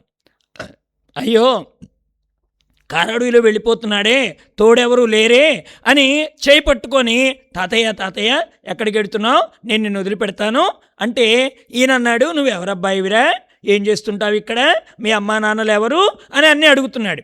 స్వామి అన్నాడు, మా అమ్మా నాన్నలకి పెద్ద గోవుల మంది ఉంది తాతయ్య, నన్ను కాచుకురమ్మని పంపిస్తారు. మా అమ్మ నన్ను ఎంత ప్రేమగా చూసుకుంటుందో, నాకు పాలు వెన్న పెరుగు నెయ్యి అన్నీ పెడుతుంది. మా నాన్న చాలా మంచివాడు తెలుసా, నేను చెప్పానంటే ఏదైనా చేస్తాడు అని ఇలా చెప్తుంటే మాటల్లో పడిపోయాడు. పడిపోయి సూరదాసు గారు రావలసిన గ్రామం దగ్గర దాకా వచ్చేసిన తరువాత ఓ మాట అన్నాడు కృష్ణయ్య. కృష్ణయ్య అని అప్పటికి తెలియదు ఆయనకి. ఈయన అన్నాడు, తాతయ్య నువ్వు వెళ్ళాల్సిన ఊరు వచ్చేసింది, ఇదిగో దగ్గరలోకి వచ్చేసావు, ఇక నేను పెడుతున్నాను తాతయ్య అని స్వామి అంతర్ధానం అయిపోయాడు. ఈయనకి ఇప్పటిదాకా పట్టుకుంది కృష్ణుడు అని తెలిసింది. తర్వాత వెంటనే సూరదాస్ గారు ఏమన్నారంటే, కృష్ణ నా చెయ్యి విడిచిపెట్టి వెళ్ళడం మగతనం అనుకున్నావా, నువ్వు నిజంగా మగాడివైతే నా గుండెలో నుంచి వెళ్ళిపోరా చూస్తానన్నాడండి. అది సూరదాస్ గారి ధైర్యం. నన్ను విడిచిపెట్టి వెళ్ళడం పెద్ద లెక్క కాదు, చెయ్యి పట్టుకొని వెళ్ళడం పెద్ద లెక్క కాదు కదా, హృదయంలో నుంచి వెళ్ళిపోతే అది కదా భగవంతుడి ధైర్యం. అది భక్తుడికి ఉంటుందండి. అందుకని ఇక్కడ స్వామివారి లీల ఎంత అద్భుతంగా చెప్పింది ఆవిడ. ఈ గోపికలందరూ వచ్చి యశోదమ్మతో చెప్పారు, ఓయమ్మ నీ కుమారుడు మా ఇండ్లను పాలు పెరుగు మననీడమ్మా, మీవాడు పాలుంచడం లేదు, పెరుగుంచడం లేదు, వెన్నుంచడం లేదు, పోయేదం ఎక్కడికైనాను మేము ఎక్కడికైనా వెళ్ళిపోతాం. మా అన్నల అంటే మా నందగోపుడి ప్రభువు మీద, సురభులు అంటే ఆవులు, వీటన్నింటి మీద ఒట్టుపెట్టి చెప్తున్నాం, మేము వెళ్ళిపోతాం. యశోదమ్మ అంటుంది, అన్యమెరుగడి ఇతడు తన ఎంత ఆడుచుండు, మంచివాడు ఇంత ఎగ్గులు మానరమ్మ, రామలార త్రిలోకాభిరామలార, తల్లులార గుణవతీమ తల్లులారా. ఆవిడంటుంది, అమ్మ మా వాడికి ఏం తెలియదమ్మా, అన్యమెరుగడి ఇతడు తన ఎంత ఆడుచుండు. పరమాత్మ లీలలండి ఇవన్నీ కూడా. మనం ఏది తెచ్చుకుంటామో దాన్నే మనకిస్తాడు. మీరు తిరుపతి కొండపైకి వెడతారు కదా, వెళ్ళేటప్పుడు అలిపిరిలో బ్యాగ్ పెడతారు. ఆ బ్యాగ్ కొండపైకి చేరుతుందా లేదా? మీకు ఒక టోకెనో నెంబరో ఇస్తారు. ఆ నెంబర్ చూపించగానే మీ పెట్టి మీకు ఇస్తారు. ఒకవేళ టోకెన్ ఎక్కడైనా పడేసుకున్నారనుకోండి, మీ పెట్టి మీకు ఇస్తారా? ఏ టోకెను లేకుండా ఎవడి పెట్టేవాడికి ఎత్తేవాడు కృష్ణుడు ఒక్కడే. వాడికి టోకెన్లు అవసరం లేదు, నీ పెట్టి బాగా గుర్తు వాడికి. పరమాత్మ ఎంత గొప్పవాడంటే కొత్తది నెత్తిన పెట్టాడు, ఉన్నది వదిలిపెట్టాడు. నీకు ఎవడో కర్మ తెచ్చి నీ నెత్తికి చుట్టాడండి పరమాత్మ. నీ పెట్టె మాత్రం వాడికి బాగా గుర్తు. నువ్వేదెత్తుకున్నావో దానిలో ఏమేమి ఉన్నాయో ఆ పెట్టెని మర్చిపోకుండా నీ తలకెత్తుతాడు. మనం ఏం చేస్తాం, పెట్టి తీసిన తర్వాత ఈ రాళ్ళు రప్పలున్నాయే, ఇది నాది కాదు, ఆ బంగారపు వజ్రాలు పెట్టె నాది అన్నాం అనుకోండి, వాడంటాడు, ఈ జిమ్మిక్కులన్నీ మీ కాలంలో చెల్లుతాయే కానీ నా దగ్గర చల్లవు, నువ్వు ఎత్తుకుంది రాళ్లే కాబట్టి రాళ్లే ఉంటాయి. మనం ఏది తెస్తే అది పరమాత్మ ఇస్తాడు. అదే చెప్తుంది యశోదమ్మ, అన్యమెరుగడి ఈతడు తన ఎంత ఆడుచుండు, మంచివాడు ఇంత ఎగ్గులు మానరమ్మ. మా అబ్బాయి ఎంత మంచి పిల్లాడు ఈ లోకంలోనే లేడు అని చెప్తుంటే వీళ్ళందరూ నెపాలు చెప్పి వెళ్ళిపోయారు. సరే యశోదమ్మ ఆలోచించింది, వీళ్ళందరూ వచ్చి చెప్తున్నారంటే, ఏదో ఒకరిద్దరు చెప్తున్నారంటే మా పిల్లాడి మీద ఏదో ఈర్ష్య అసూయ అనుకోవచ్చు. ఇంతమంది వచ్చి చెప్తున్నారంటే అది నిజమై ఉండొచ్చు కదా. అయినా మా పిల్లాడికి మా ఇంట్లో పాలు తక్కువ, పెరుగు తక్కువ, వెన్న తక్కువ, ఏం తక్కువని పెడుతున్నాడు. ఓసారి ఆవిడ గూఢాచారుని పంపించింది. ప్రక్కన వాళ్ళ దగ్గర సేవకులు ఉంటారు కదా, నందగోప ప్రభువు కదా ఆయన. వెళ్ళి అసలు గోపికలు ఏం చేస్తున్నారో చూసిరమ్మని పంపించింది.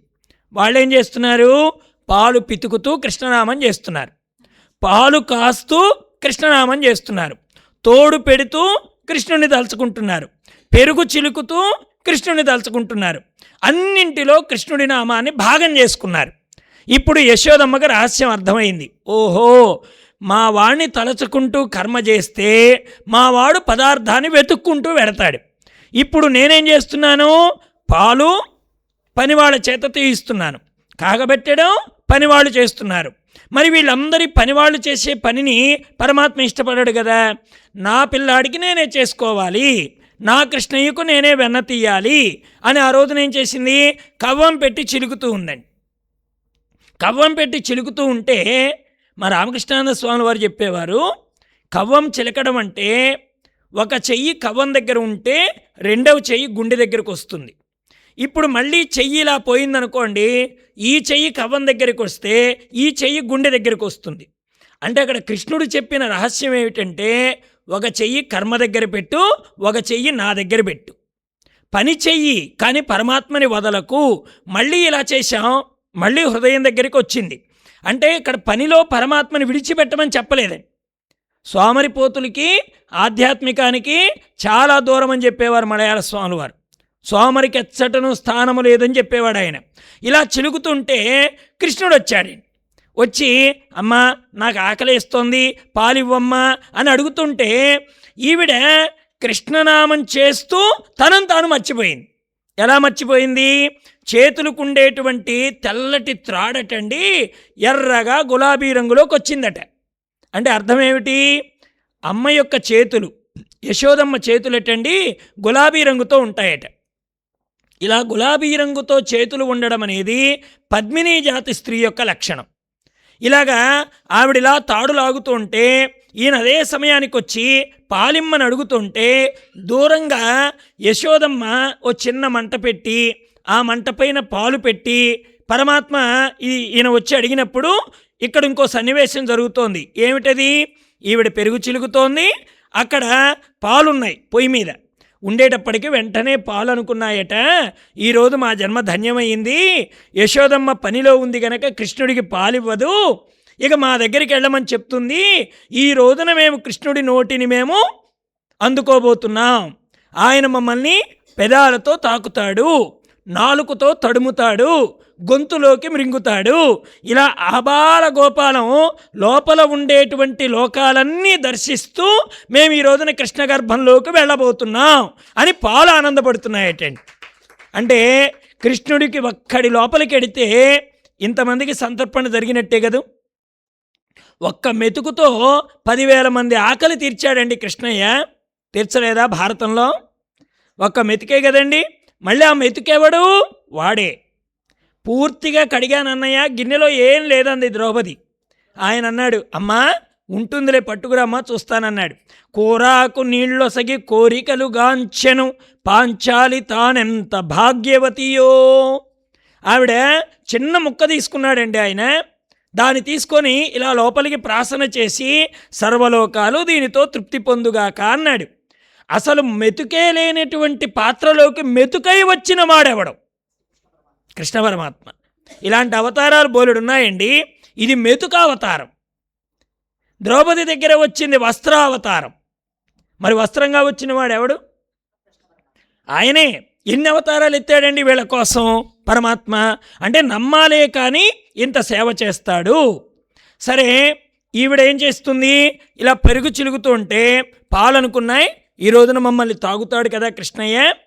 మా గురువుగారు చెప్పేవారు, గోకులంలో గోవులన్నీ కూడా ఒక కోరిక కోరుకునేవటండి ప్రతిరోజు కూడా. ఏమిటి ఆ కోరిక అంటే, యశోద హృదయములో పాలు లేకుండా ఉండుగాక. ఎందుకని? ఆ పాలు లేకపోతే కదా మా దాకా వస్తాడు వాడు. మరి అతడికి పాలివ్వని జన్మ ఎందుకు కనుక? అందుకనే వాళ్ళ కోరిక గాఢమయ్యి సంవత్సరం రోజులు పాలు తాగాడండి బ్రహ్మగర్భ భంగం దగ్గర పరమాత్మ. సంకల్పం ఊరికే పోదు, ఆయన గురించి చేసిన సంకల్పం అస్సలు పోదు. లోకంలో చూడండి, నేను ఇల్లు కట్టేంత వరకు ఒక పూటే భోంచేస్తాను, మన ప్రతిజ్ఞలు ఉంటాయి చూడండి. మా ఆయన నెక్కలేసుకునేంత వరకు ఏమండి నేను అన్నం తినను, పచ్చి నీళ్లు కూడా తాగను. మన ప్రతిజ్ఞలు ఎలా ఉంటే మరి గోపికల ప్రతిజ్ఞలు, గోవుల ప్రతిజ్ఞలు ఎలా ఉన్నాయి? కృష్ణయ్య మా ఇంటికి రావాలి, కృష్ణయ్య మా పాలు త్రాగాలి గోవులు అనుకుంటూ ఉండే. ఇప్పుడు ఆ పాలు అనుకుంటున్నాయి. కృష్ణుడు ఇప్పుడు వాళ్ళ అమ్మగారి పనిలో ఉన్నారు గనక పాలు ఇవ్వడానికి యశోదమ్మ ఇష్టపడదు. అదిగో అక్కడున్నాయి తాగు అని చెప్తుంది, మా జన్మ ధన్యమవుతుంది కదా అని అనుకుంటున్నాయి పాలు. కృష్ణయ్య ఏం చేశాడు?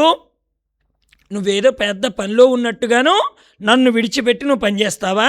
చూడు, నీ పని ఆగిపోతే నా వైపు చూస్తావు కదా అని ఆ 2 చేతుల మధ్యలోకి దూరిపోయాడండి కృష్ణయ్య. ఇప్పుడు కవం పట్టుకొని చిలకాలి కదా వాళ్ళ అమ్మగారు. మరి ఇలా చిలుగుతుంటే ఈయన మాట వినడంలే. అందుకని వెంటనే 2 చేతుల మధ్యలో తూరి కవాన్ని పట్టేసుకున్నాడండి. ఆ 2 చేతుల్ని ఇలా పట్టేసుకున్నాడు. ఇప్పుడు పని ఆగిపోయింది కదా అని యశోదమ్మ ఎవరి వైపు చూసింది? పరమాత్మ వైపు చూసింది. మనం ఏం చేస్తున్నామంటే మన పని కాకపోతే పక్కింటి వాళ్ళ మీద పడి ఏడుస్తాం. మన దృష్టికి యశోదమ్మ దృష్టికి తేడా చూడండి. ఏమండి, మంచి సంబంధం అండి, కుదురుతుందనుకునే లోపల కాస్త ఏదో ఎడబాటు వచ్చిందనుకోండి, మన దృష్టి అంతా పక్కింటి వాళ్ళ మీదే. వీళ్ళే ఫోన్ చేసి మా అబ్బాయి మంచోడు కాదని చెప్పుంటారు. అంతే కదండి. మన కర్మ బాగలేదని అనుకోరు, ఏదో కర్మ వచ్చిందనుకోరు, వెంటనే ఏమనుకుంటారు? ఇక్కడ దాకా వచ్చి కట్నం మాట్లాడుకొని అంతా మాట్లాడుకొని వెళ్ళిన వాళ్ళు ఇంకొక రోజుల్లో లగ్నం అనగా పిల్లని ఇవ్వడం లేదంటే ఈ పక్కింటి వాళ్ళే ఫోన్ చేసి ఉంటారు. మనం ఎప్పుడు ఏడుపు పక్కింటి వాళ్ళ మీదే. పరమాత్మ కారణమని ఆయన వైపు చూసే దృష్టి ఎప్పుడైనా వచ్చిందే? యశోదమ్మ ఏం చేసింది? నా పని ఆగడానికి కారణం ఎవరు? కృష్ణయ్య. 2 చేతులు పట్టేసుకున్నాడు. ఇప్పుడు అన్నాడు, పని అయిపోయిందిగా నా వైపు చూడు. ఎందుకంటే కర్మలో పడిపోయావేమో, నన్ను పట్టించుకోలేదు. ఇప్పుడు కర్మ అయిపోయిందిగా నా వైపు చూడు. వెంటనే యశోదమ్మ చూసి, ఏం కన్నయ్య అని అడిగితే, అమ్మా పాలమ్మా, ఆకలేస్తోందమ్మా. అరే రే నాయనా, నీకోసమే కదా, రా కూర్చోబెట్టి ఆయన్ని ఒక ప్రక్కన కవ్వం పెట్టేసింది. ఈయన తీసుకొని ఏది తొడల మీద పెట్టుకొని పాలిస్తున్న సమయంలో ఏది ఆ జుట్టుని ఇలా దువ్వుతూ, అసలే చెన్నకేశవుడు కదండి పరమాత్మ, కేశవాయ నమః అని పేరు ఆయనకి. చెన్న అంటే సుందరుడు అని అర్థం. సుందరమైనటువంటి కేశములు కలిగినటువంటి వాడు పరమాత్మ. అందువల్ల ఆ జుట్టుని ఇలా దువ్వుతూ పాలిస్తుంటే ఆయన పాలు త్రాగుతున్న సమయంలో ఈ పాలు అనుకున్నాయట, కృష్ణుడు నోటికి తీసుకొని జన్మ మనకెందుకు, ఈ అగ్నిలో పడి చచ్చిపోదాం అనుకున్నాయటండి పాలు. అందుకని పాలు అలా పొంగుతూ వస్తున్నాయట. వస్తుంటే వెంటనే యశోదమ్మ చూసి కృష్ణుడిని పక్కన పెట్టి పాలు దించడానికి వెళ్ళింది. కృష్ణుడు అనుకున్నాడు, నన్ను వదిలిపెట్టి 2 లీటర్ల పాలు కోసం పోయావు కదూ, 40 లీటర్ల పెరుగు పోద్ది చూడు ఇక్కడ. మనం చేసేది కూడా ఇలాగే ఉంటుంది. ఏమండి, 2 లీటర్ల పాలు దించడానికి వెళ్ళిందండి యశోదమ్మ. పెరిగెంత? 40 లీటర్ల కొండగట్టింది ఆవిడే. ఇప్పుడు ఏనేమంటున్నాడు, 2 లీటర్ల పాలు కోసం పోయావు కదూ, 40 లీటర్ల పెరుగు పోద్ది చూడు. వాడిని వదిలిపెడితే మన గతి కూడా అంతే, మనం కూడా అంతే. వాడిని వదిలిపెట్టాం, పాల వెంట పోతున్నాం. 2 లీటర్ల పాలు కోసం 40 లీటర్ల పెరుగును వదులుకుంటున్నాం. అది మన దౌర్భాగ్యం. సరే, వెంటనే యశోదమ్మ ఏం చేసింది, ఇక పాలు దించడానికి వెడితే కోపం వచ్చింది. నన్ను వదిలిపెట్టి వాటి కోసం పోతావా? ఏమండి, వస్తువు కోసం పోయి వాసుదేవుడిని వదిలిపెట్టిందండి. ఎంత తెలివిగలిగిందండి యశోదమ్మ. ఈయన అనుకున్నాడు, సరే నేను చేస్తాను చూడు దీనికి అని ఒక రాయి తీసుకున్నాడండి. పెరుగుకుండా బద్దలు కొట్టడంలో 2 లక్షణాలు ఉన్నాయి. ఎవరైనా బద్దలు కొట్టాలంటే రాయి తీసుకొని కుండకి ఇలా కొట్టేస్తారు కదా. కానీ కృష్ణుడు ఏం చేశాడు, దాని దగ్గరికి వెళ్ళి రాయి తీసుకొని పెరుగుకుండని ఇలా కొట్టాడండి. దగ్గరికి వెళ్ళి కొట్టాడు. ఇప్పుడు కుండ విచ్ఛిన్నమయ్యింది. స్వామి ఇప్పుడు ఎక్కడున్నాడు? క్షీరోధన్వ ప్రదేశే శుచిమణి విలసత్ కాదండి. ఎక్కడున్నాడు? దది మధ్యలో ఉన్నాడు. పాల మధ్యలో ఉండేటువంటి శ్రీమన్నారాయణుడు పెరుగు మధ్యలో నిలబెట్టిందండి యశోదమ్మ. అది భక్తి యొక్క గొప్పదనం. ఈ పెరుగు మధ్యలో నిలబెట్టింది. కృష్ణుడండి ఇప్పుడు దొంగేడిపి ఏడవడం మొదలెట్టాడు. మా అమ్మ వస్తుంది, నావి పగలగొడుతుంది, 40 లీటర్ల పెరుగు పోతే ముద్దెట్టుకుంటుందా? ఏమండి, పిల్లలు ఉన్నట్టుగా ఉండొచ్చి వాడు ఎంత పిలుస్తున్నా బయటికి పరిగెడుతున్నాడంటే అర్థం ఏంటో తెలిసినా, ఇంట్లో ఏ టీ కప్పు పగలగొట్టాడని అర్థం. పిల్లాడు స్కూల్ నుంచి వచ్చాడండి, అక్కడ బ్యాగ్ పడేస్తాడు, వంటగదిలోకి ఎడతాడు హడావుడిగా. ఈ లోపల తల్లి ఎక్కడో బయట ఉంటుంది, వాడిని పిలుస్తుంది, వీడు పరిగెడుతూ ఉంటాడు. పరిగెడుతూ ఉండగానే ఒరే ఆగరా ఆగరా అంటే వాడు వినిపించుకోడు. పరిగెడుతుంటే ఇప్పుడు ఈ తల్లి అంటుంది, మా వాడు వంటగదిలో ఏదో చేసి ఉంటాడు, అందుకనే పరిగెడుతున్నాడు. లోపలికి పోతే ఏ టీ కప్పు పగిలిపోయి ఉంటుంది. అలాగే కృష్ణయ్య కూడా ఇప్పుడు మా అమ్మ నన్ను కొడుతుంది, ఏం చేయాలి? ఈరోజు అన్నం పెట్టదు. అన్నం పెట్టకుండా ఉంటే బొజ్జకెట్లా? నేను ఒక్కడినేనా, నా లోపల ఎంతమంది ఉన్నారో అని ఈ 2 చేతులతో వెన్న తీసుకున్నాడండి. ఇంట్లో ఉన్నటువంటి వెన్నని 2 చేతులతో తీసుకొని బాగా తింటూ ఇక పరిగెత్తడం మొదలెట్టాడు బయటికి. ఇప్పుడు యశోదమ్మ వచ్చింది. వచ్చేటప్పటికి పిల్లాడేమో ఇక్కడ లేడు, పెరుగు కొండేమో బద్దలైపోయింది. ఇప్పుడు మా కన్నయ్య ఎక్కడికి పోయాడు అని చూస్తే కృష్ణుణ్ణి పట్టించినవి ఆయన పాదాలండి. ఇప్పుడు పెరుగులో నుంచి అడుగులు వేసుకుంటూ రావాలి ఆయన. దీనికోసమే పెరుగు దగ్గరికి వెళ్ళాడు, కొండ దగ్గరికి వెళ్ళి బద్దలు కొట్టింది దేనికోసం అంటే, దేన్ని పట్టుకుంటే పరమాత్మ చిక్కుతాడు, పాదాలు పట్టుకుంటే చిక్కుతాడు. ఇప్పుడు యశోదమ్మకి ఏదండి ఆధారం? కృష్ణ పాదాలు. ఆవిడ చూస్తోంది, ఎక్కడికి వెళ్ళాడు మా కృష్ణయ్య అంటే పెరుగులో నుంచి అడుగులు వేస్తూ వచ్చాడండి. మా రామకృష్ణానంద స్వామి వారు చెప్పేవారు, కృష్ణాష్టమికి మీరు కృష్ణ పాదాలు ఏ వైపు వేసుకుంటారు అని అడిగారు. ఏ వైపు వేస్తారు మీరు? మీ ఇంట్లోకి వేస్తారు కదా. అందరు స్వార్థం అండి. యశోదమ్మ ఇంట్లో బయటకు ఉంటాయి పాదాలు. ఎందుకని? కృష్ణుడు అందరికీ వెళ్ళాలండి, అందరిళ్ళకి వెళ్ళాలి కృష్ణయ్య. తనొక్కళ్ళు ఇంట్లో ఉంటే స్వార్థం కదూ. అంటే మనందరూ సత్యభామలమే కదా. ఇంట్లోకి కృష్ణ పాదాలు వేసుకున్నామంటే మనం సత్యభామలమే. లేదు బయటికి వేసామనుకోండి, అది యశోదమ్మ ఇల్లు అనమాట. యశోదమ్మ ఇంట్లో బయటకు ఉంటాయట కృష్ణ పాదాలు. యశోదమ్మ ఈ పాదాలు గుర్తులు పట్టిందండి. ఓహో ఎక్కడికి పోయాడు మావాడు అని చూస్తే ఈ తడి పాదాలని బట్టి వెడితే అక్కడ ఒక రోలు, రోలుని తిరగేశాడు, దానిపైన తానెక్కాడు, పైనున్నటువంటి ఉట్టిలో చెయ్యెట్టాడు, లోన్ నుంచి వెన్న తీశాడు, పక్కనున్న కోతులకు పెడుతున్నాడు.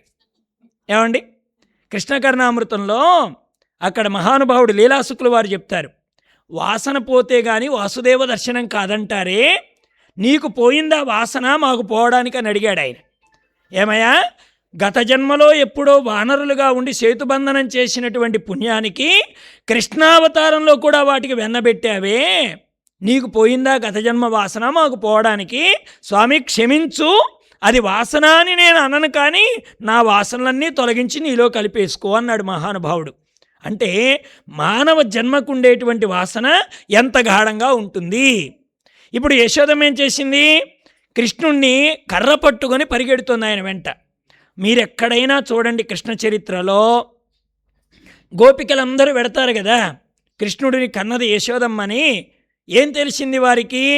ఏమి నోము ఫలమో ఇంత ప్రొద్దక వార్త వింటి మబలలార వీణులలర మన యశోద చిన్ని మగవాని కనెనట చూచి వత్తమమ్మ సుదతులారా. వీళ్ళందరూ పొద్దున్నే మంచి మాట విన్నారట. మన అబ్బాయి ఎప్పుడు పుట్టాడండి? అర్ధరాత్రి పుట్టాడు కృష్ణయ్య. ఎవరో అడిగారట, కృష్ణ కృష్ణ నల్లగా ఎందుకున్నావురా అని అడిగారట. పాపం కృష్ణయ్య అన్నాడు, నేను అర్ధరాత్రి పుట్టాను కదా, పుట్టగానే అటు ఇటు పొరిలాను, ఆ చీకటంతా నా ఒంటికి అంటుకుంది, అర్ధరాత్రి చీకటే కదా ఉంటుంది, అందుకని ఆ నలుపంతా నాకు అంటింది, అందువల్ల నేను నల్లగా ఉన్నాను అని చెప్పాడట కృష్ణయ్య. ఇంకో గోపిక అడిగిందట, అలా కాదు కృష్ణయ్య, నువ్వు నల్లగా ఉండడానికి కారణం ఉంటుంది, ఇంకేమైనా కారణం ఉంటే చెప్పరాదా? అప్పుడు అన్నాడట, మీ భక్తులనేటువంటి వాళ్ళ పాపాలు త్రాగి త్రాగి త్రాగి మీ పాపములకు ఉండే నల్లదనం అంతా నాకొచ్చింది, కానీ లేకపోతే నాకు నలుపెక్కడిది అన్నాడట. సరే, మాకు నల్లగా కనబడితే కనపడ్డావు, మరి దుర్యోధనుడికి ఎందుకు నల్లగా కనపడ్డావు? వాడికి కూడా నల్లగానే కనపడ్డావు కదా, వాడికి మృత్యువని చెప్పడానికి నేను నల్లగా కనపడ్డానన్నాడు. రాధడిగిందట, సరే కృష్ణయ్య, వాళ్ళకి నల్లగా కనబడితే కనపడ్డావు, నాకు కూడా నల్లగా కనబడుతున్నావే, మరి నాకెందుకు నల్లగా కనపడ్డావు? కృష్ణుడు అన్నాడట, నీకు పేరు రావడం కోసం నేను నల్లగా పుట్టాను. ఏమండి, ఇద్దరం తెల్లగా ఉండి పెళ్లి చేసుకుంటే ఎవరైనా చెప్పుకుంటారా? పోనీ ఇద్దరు నల్లవాళ్ళు పెళ్లి చేసుకుంటే ఎవరైనా చెప్పుకుంటారా? అమ్మాయి తెల్లగా ఉండి అబ్బాయి నల్లగా ఉంటే ఆ పిల్ల చూడండి ఎంత త్యాగం చేసిందో, కాకి ముక్కుకు దొండపొండులాగా భలే కుదిరిందండి అంటారా అనరా? ఏమండి, మంచి తెల్లటమ్మాయి నల్లటబ్బాయిని చేసుకుంటే ఏమంటారు? త్యాగం చేసింది అమ్మాయి అనరు. అలాగే రాధ త్యాగం చేసిందండి. రాధ తెలుపు, కృష్ణుడు నలుపు. ఆయన అన్నాడు, నేను కూడా నీలాగా తెల్లగా ఉన్నాననుకో, దొందు దొందే అంటారు. కాబట్టి నీకు పేరు రావడం కోసం నేను నల్లగా పుట్టాను, అంతేగా నాకు నలుపు ఎక్కడిది? కానీ కవిగారు అన్నారు, నాకు తెలిసిందిలే కృష్ణయ్య, నీవు నల్లగా ఎందుకున్నావో, మాలో ఉండే తమోగుణం అనేటువంటి నల్లదనాన్ని తొలగించడానికే నువ్వు నల్లగా పుట్టావు. మాలో తమోగుణం నిండిపోయింది కదా, అందుకనే కదా నిన్ను మేము దర్శించలేకపోతున్నాం. మా తమోగుణం తొలగించడానికి, గీతా ప్రకాశాన్ని అందించడానికి నువ్వు చక్కగా నల్లగా పుట్టావు. ఆ నలుపులో ఎంత అర్థం ఉందో కదా అని మహాత్ములు చెప్తారు. అలాగా కృష్ణ ఏం చేశాడు? ఇలా వెడుతున్న సమయంలో మీరు భాగవతం బాగా గమనించండి. ఈ స్త్రీమూర్తులు కృష్ణయ్య దర్శనానికి వెళ్ళేటప్పుడు ఈ నెత్తినున్న పూలన్నీ రాలిపోతాయి, ఒంటికి బాగా చెమట పట్టిపోతుంది, ఈ నడుముకుండేటువంటి వడ్డాణాలు జారిపోతాయి, కాళ్ళకుండేటువంటి అందెలు ఊడిపోతాయి, వాళ్ళ చీరంతా కూడా చెమటతో తడిచిపోతుంది. ఈ వర్ణన చేస్తారండి పోతనామాచ్యుల వారు. ఎందుకు చేయవలసి వచ్చింది అంటే, పరమాత్మను చేరే సమయంలో దేహధ్యాస ఉండకూడదు.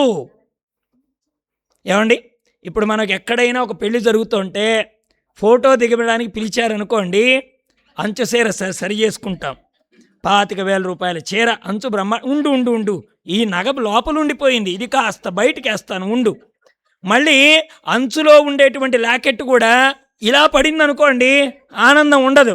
ఎలా ఉండాలి? ఇలా ఉండాలి. మా ఆయన కొనిపించినటువంటి లాకెట్ జూమ్ చేసినా కానీ బ్రహ్మాండంగా కనపడాలి. అలాగే అనుకుంటారా? అనుకోరా? ఏమండి, ఎవరైనా చూసుకోకుండా ఉంటారా?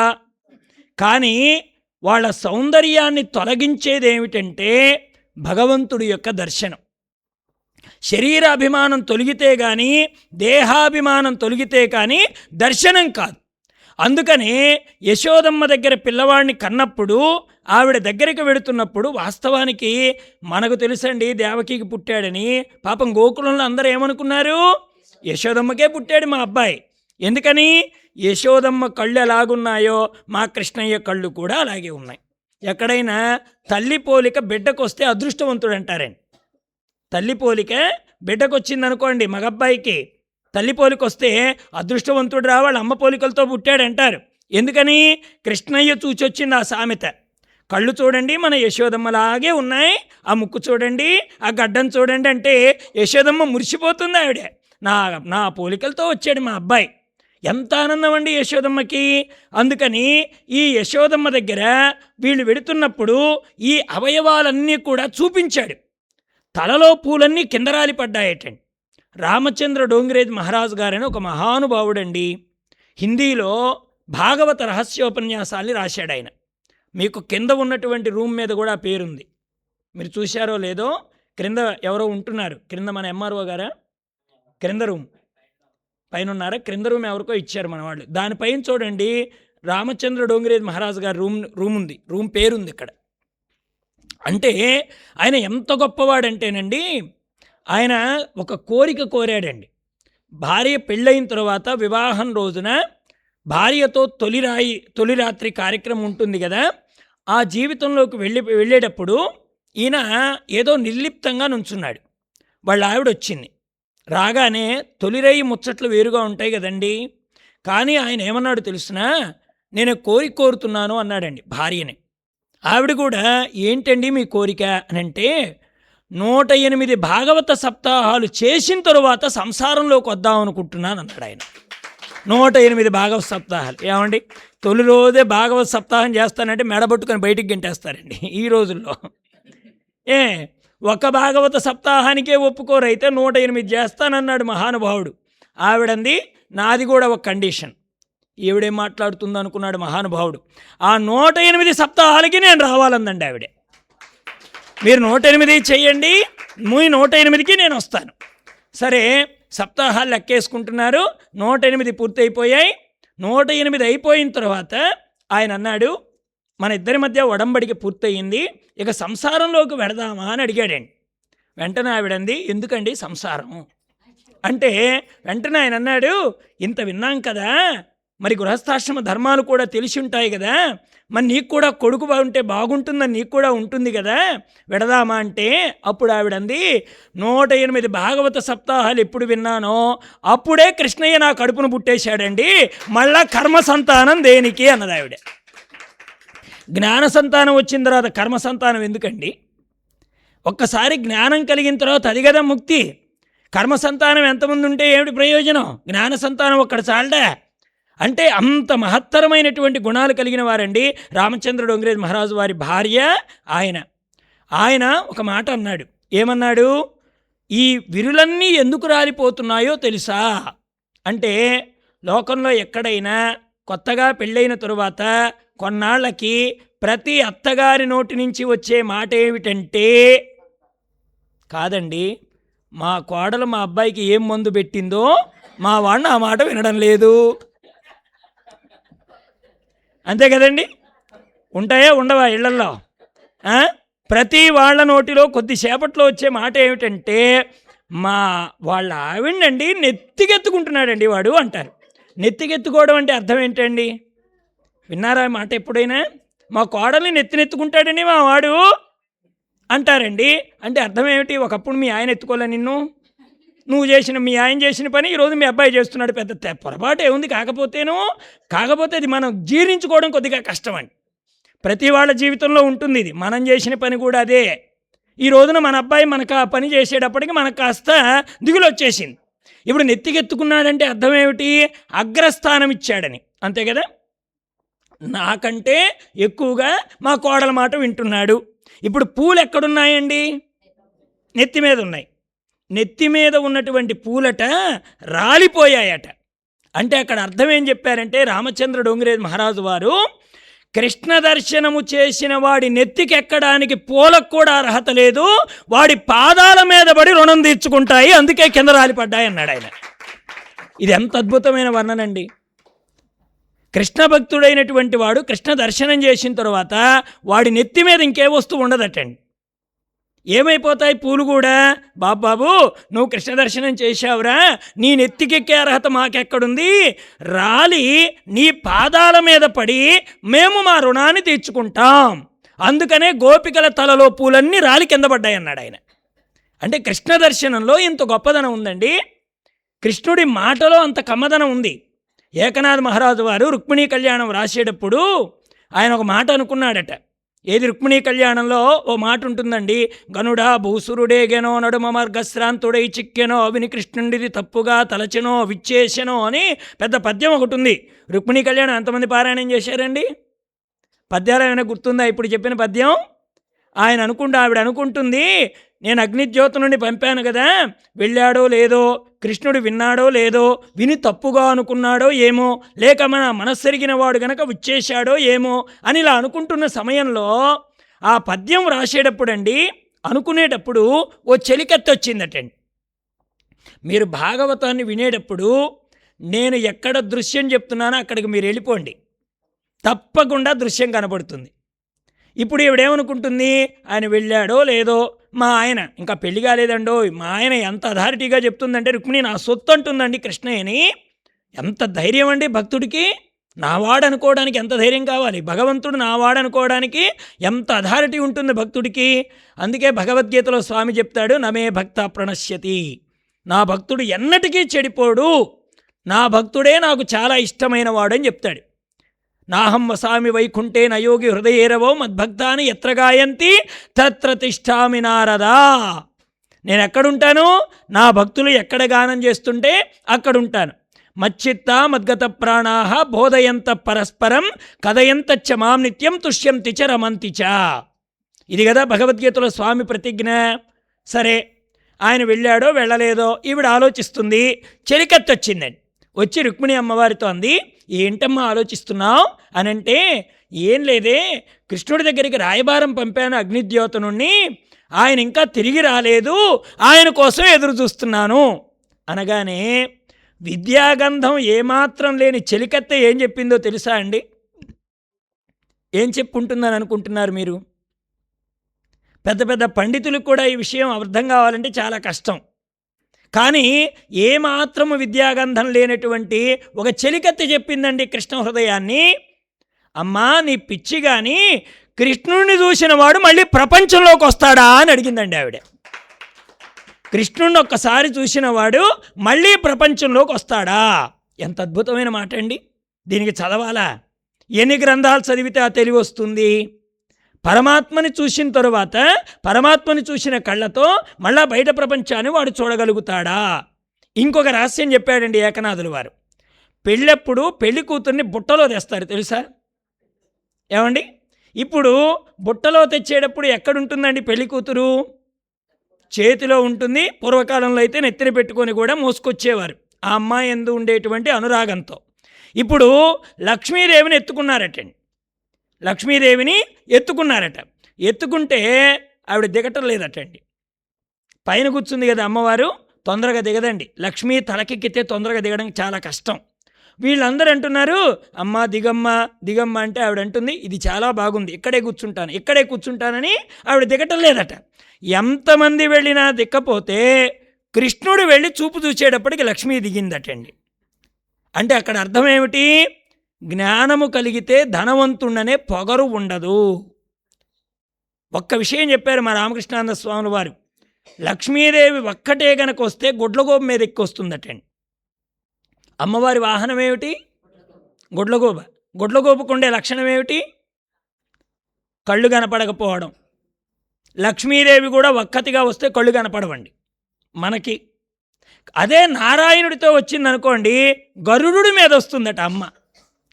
అందుకని లక్ష్మీ ఒక్కటొస్తేనేమో గుడ్లగోపు మీద వస్తుంది, నారాయణుడితో కలిసి వస్తే గరుడు మీద వస్తుంది. సుపర్ణో వాయువాహన. విష్ణు సహస్రనామంలో సుపర్ణుడు అంటే గరుడు అని అర్థం. పర్ణములు రెక్కలు. ఏది? సుపర్ణుడు అంటే ఒక అద్భుతమైనటువంటి రెక్కలు కలిగినవాడు. గరుడుని దేంతో పోల్చారంటే వేదంతో పోల్చారండి. వేదాన్ని అధిరోహించి వచ్చేటువంటి వాడు నారాయణుడు. వేద శబ్దము ద్వారా తెలియబడేటువంటి వాడు నారాయణమూర్తి. అందుకని ఆయన సుపర్ణుడు వాయువాహన అని పిలువబడ్డాడు మనకి విష్ణు సహస్రనామంలో. అలాగే ఇక్కడ కృష్ణయ్య కూడా ఒక్కసారి దర్శనం కలగగానే వాళ్ళ ఒంటి మీద ఉండే ధ్యాస అండి, చెమట పట్టడము, వస్త్రము తిరగబడము, నడుముకుండే ఆభరణాలు జారిపోవడము, వీటన్నింటికి అర్థం ఏమిటంటే దేహధ్యాస తొలగిపోయింది గోపికలకి. గో అంటే అర్థం ఏమిటంటే ఇంద్రియాలండి. గో అంటే ఇంద్రియాలు. పి అంటే పిబతి అంటే అర్థం ఏమిటి? త్రాగుతూ ఉండడం. గోపికలు అంటే అర్థం ఏమిటంటే ఇంద్రియముల ద్వారా కృష్ణ రసాయనాన్ని పానము చేయువారు. అంటే జ్ఞానేంద్రియాల ద్వారా, కర్మేంద్రియాల ద్వారా, అన్ని ఇంద్రియాల ద్వారా కృష్ణరసాన్ని పానం చేసేవారు గనక వారు గోపికలు అయ్యారండి. ఇంకోటి ఉంది, గోప్యముగా పరమాత్మని ఆరాధించువారు. వాళ్ళ ఆరాధన ఎక్కడ బయట కనపడదండి. గోపికలు మీరు చూడండి, భాగవతం అంతా కూడా వాళ్ళు పరమాత్మని వాళ్ళ పనుల్లో తలచుకున్నారు. వాళ్ళ పనుల్లో పరమాత్మ భాగమయ్యాడు. విక్రేతు కామాకిల గోప కన్య మురారి పాదార్పిత చిత్తవృత్తి దద్యాధికం మోహవశావచోదాత్ గోవింద దామోదర మాధవేతి. ఇది గోవిందర దామోదర స్తోత్రంలో మహానుభావుడు వల్లభాచార్యులు వారు చెప్పినటువంటి చిన్న శ్లోకం. విక్రేతు కామాకిల గోప కన్య, అమ్మడానికి బయలుదేరారటండి. విక్రేతు అంటే అమ్ముకోవడం. దేనికి బయలుదేరారు? దధి, పెరుగు అమ్ముకోవడానికి బయలుదేరారు. పెరుగు, దాంతోపాటుగా వెన్న, నెయ్యి, ఇవన్నీ అమ్ముకోవడానికి బయలుదేరారు. అయితే అమ్ముకోవడానికి పదార్థాలన్నీ తలపైన పెట్టుకున్నారట గోపికలు. తట్టలో ఇవన్నీ పెట్టుకున్నారు. ఇప్పుడు కేకేయాలి కదండి. మన వీధుల్లోకి వెడితే వాళ్ళ పదార్థాలు తట్టల్లో ఏమున్నాయో పెద్దగా పిలుస్తారు. వీళ్ళేం చేస్తున్నారు? వీళ్ళు పిలుస్తున్నారు. ఏమని పిలుస్తున్నారు? పెరుగు, పాలు, వెన్న, నెయ్యి అమ్ముతామని కదా పిలవాల్సింది. వీళ్ళేమని పిలుస్తున్నారు?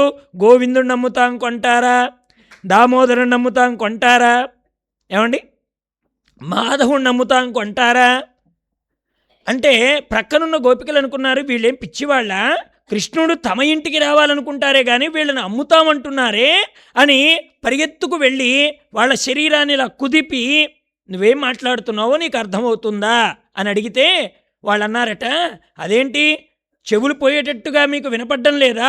నోరు పోయేట్టుగా నేను కేకలు వేయడం లేదా?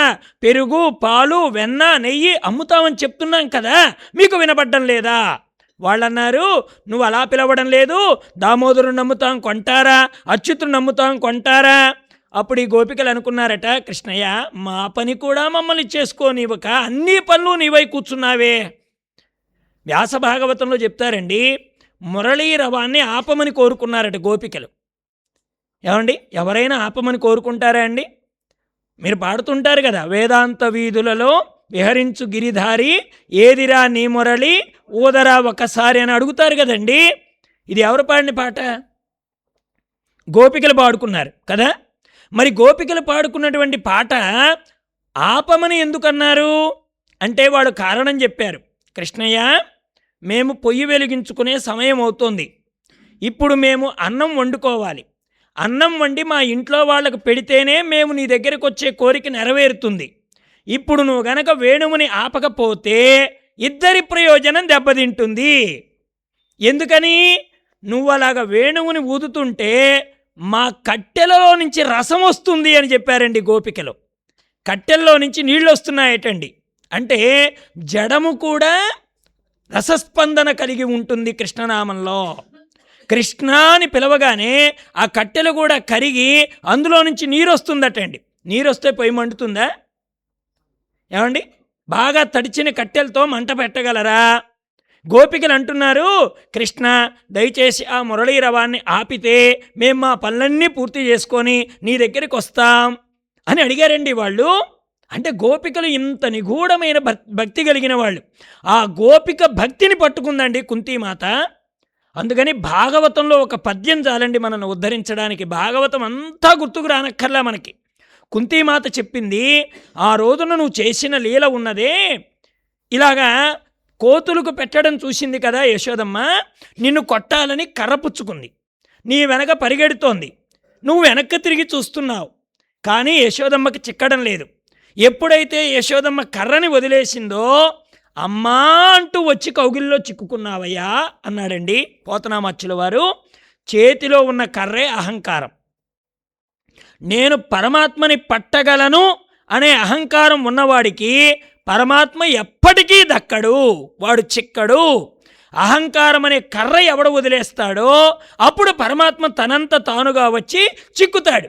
యశోదమ్మకు చిక్కిన తర్వాత ఆవిడంటుంది, వీరెవ్వరు శ్రీకృష్ణులు కారా, ఎన్నడును చోరత్వము ఎరుగరట కదా, ధరిత్రిని ఇట్టి నియతుల్ కలరే. కృష్ణుడిని అంటుందండి, అబ్బాయి ఎవరబ్బాయి వయ్యా నువ్వు? ఓహో, నువ్వు యశోదమ్మ కొడుకు కృష్ణుడు కాదా? ఆహా, తమరికి దొంగతనం అంటే తెలియదట కదా, పొరిగిండ్లకు పోవడానికి త్రోవ తెలియదట కదా, ధరిత్రిని ఇట్టి నియతులు గలరే. అబ్బాయి, ఇంతకీ నువ్వు కృష్ణయ్యవా ఇంకొక అబ్బాయివా? నాకు ఒక అనుమానం, నీలాంటి నియమంతో ఉన్నటువంటి వాడు ఇంకెవడైనా ఉంటాడా అని అంటూ ఉంటే, ఏమండి దొరికిపోయాడు కదా కృష్ణయ్య, కళ్ళు కిందకేసేసాడు. ఎంత అద్భుతమైన సంఘటన అంటేనండి, బ్రహ్మని పుట్టిన వాణ్ణి నిలబెట్టిందండి యశోదమ్మ, బ్రహ్మని కన్నవాణ్ణి నిలబెట్టింది. ఎంత అద్భుతం! మనందరం బ్రహ్మకు పడి ఏడుస్తున్నాం, నా రాత ఇలా రాశాడు, నా రాత ఇలా రాశాడు, నన్ను వీడికిచ్చి కట్టబెట్టాడు, ఈ గయ్యాళి భార్య నాకిచ్చి చేశాడు. మనం అందరం వాడి మీద పడి ఏడుస్తున్నాం. వాణ్ణి పుట్టిన వాడిని నిలబెట్టిందండి యశోదమ్మ. అంటే భక్తికి ఎంత శక్తి ఉంది! భక్తి శక్తి ఇంతని చెప్పేది కాదండి. ఆయన నిలబెడితే ఆయన అంటున్నాడు, అమ్మా ఏది 2 కళ్ళు ఇలా నులిమేస్తున్నాడండి. నులిమేస్తుంటే కాటుక రాసిందట కన్నులకి వాళ్ళ అమ్మగారు. మనవాడు అసలే నలుపు, కాస్త తెల్లగా ఉండేవి కళ్ళు మాత్రమే. ఆ కళ్ళు కూడా నులిమేస్తుంటే కాటుకంతా కళ్ళకవుతుంటే ఆ కంటికి ఉన్నటువంటి కాటుకంతా కూడా నీళ్లకు చేరి ఇంకా నల్లగా క్రిందికి కారుతూ ఉంటే కృష్ణయ్య చూడండి అప్పుడు ఎలా ఉంటాడు. ఆయన అంటున్నాడు, ఈ తప్పు సైరింపు మిక దొంగిలంబోవ అని మునిముట్టు ఏడ్చువాని. ఎంత అద్భుతం అండి దామోదర లీల. ఈ తప్పు సైరింపు, లోకంలో ఎక్కడైనా పరమాత్మ నేను తప్పు చేశానని అన్నాడా? యశోదమ్మ దగ్గర అన్నాడండి. ఈ తప్పు సైరింపు, భక్తుడి దగ్గర ఎంత స్వతంత్రం ఉంటుందంటే భగవంతుడికి, ప్రహ్లాదుడిని ఒళ్ళో కూర్చోబెట్టుకున్నాడండి హిరణ్యకశ్యపుడు. కూర్చోబెట్టుకొని ప్రహ్లాదుడి గడ్డం పట్టుకొని ప్రహ్లాదుడితో మాట అన్నాడు, ప్రహ్లాద, మీ నాన్నగారు నిన్నింత వేధించాడు కదా, ఏది అగ్నిలో తోయించాడు, సముద్రంలో పడేయించాడు, పులుల దగ్గరికి పంపించాడు, ఏనుగుల చేత తొక్కించాడు, సర్పాల చేత కరిపించాడు, శస్త్రముల చేత పొడిపించాడు. ఇన్ని రకాలుగా నిన్ను బాధ పెడుతున్న సమయంలో ఏ సమయంలోనైనా నేను కాస్త రావడం ఆలస్యమై నీ శరీరానికి నొప్పి కలిగి ఉంటే నన్ను క్షమించు అని కోరుకున్నాడండి నరసింహస్వామి వారు. భగవంతుడు భక్తుణ్ణి క్షమించమని అడిగిన సంఘటనలు మీకు భాగవతంలోనే కనబడతాయి. ఏమంటున్నాడు? ఈ తప్పు సైరింపు ఇక దొంగిలంబోవ అని మునిముట్టు ఏడ్చువాని. బాలానాం రోదనం బలం.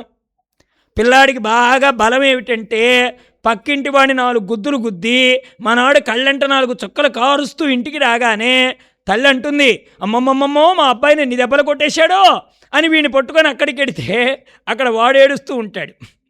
ఏమమ్మా ఇలా వచ్చావంటే, మీ ఇంటికి పంపిస్తే మా అబ్బాయిని కొట్టి పంపిస్తారా? భలేవాడి వదిన, మీ వాడే మా వాడిని 4 గుద్దిపోయాడు, నేనే మా వాడిని పట్టుకొద్దాం అనుకున్నాను, ఈ లోపల మీ వాడు పట్టుకొచ్చేసాడు నిన్ను. అప్పుడు ఆవిడంటుంది, ఇదేం పిల్లాడమ్మా చోద్యం పాడుగాను, మీ పిల్లాడిని కొట్టి మా పిల్లాడి ఆడవడం ఏమిటి? బలానాం రోదనం బలం. పిల్లాడికి బలం ఏమిటంటే ఏడిపోయానండి. కాబట్టి ఇక్కడ కృష్ణుడు కూడా అది చేశాడు.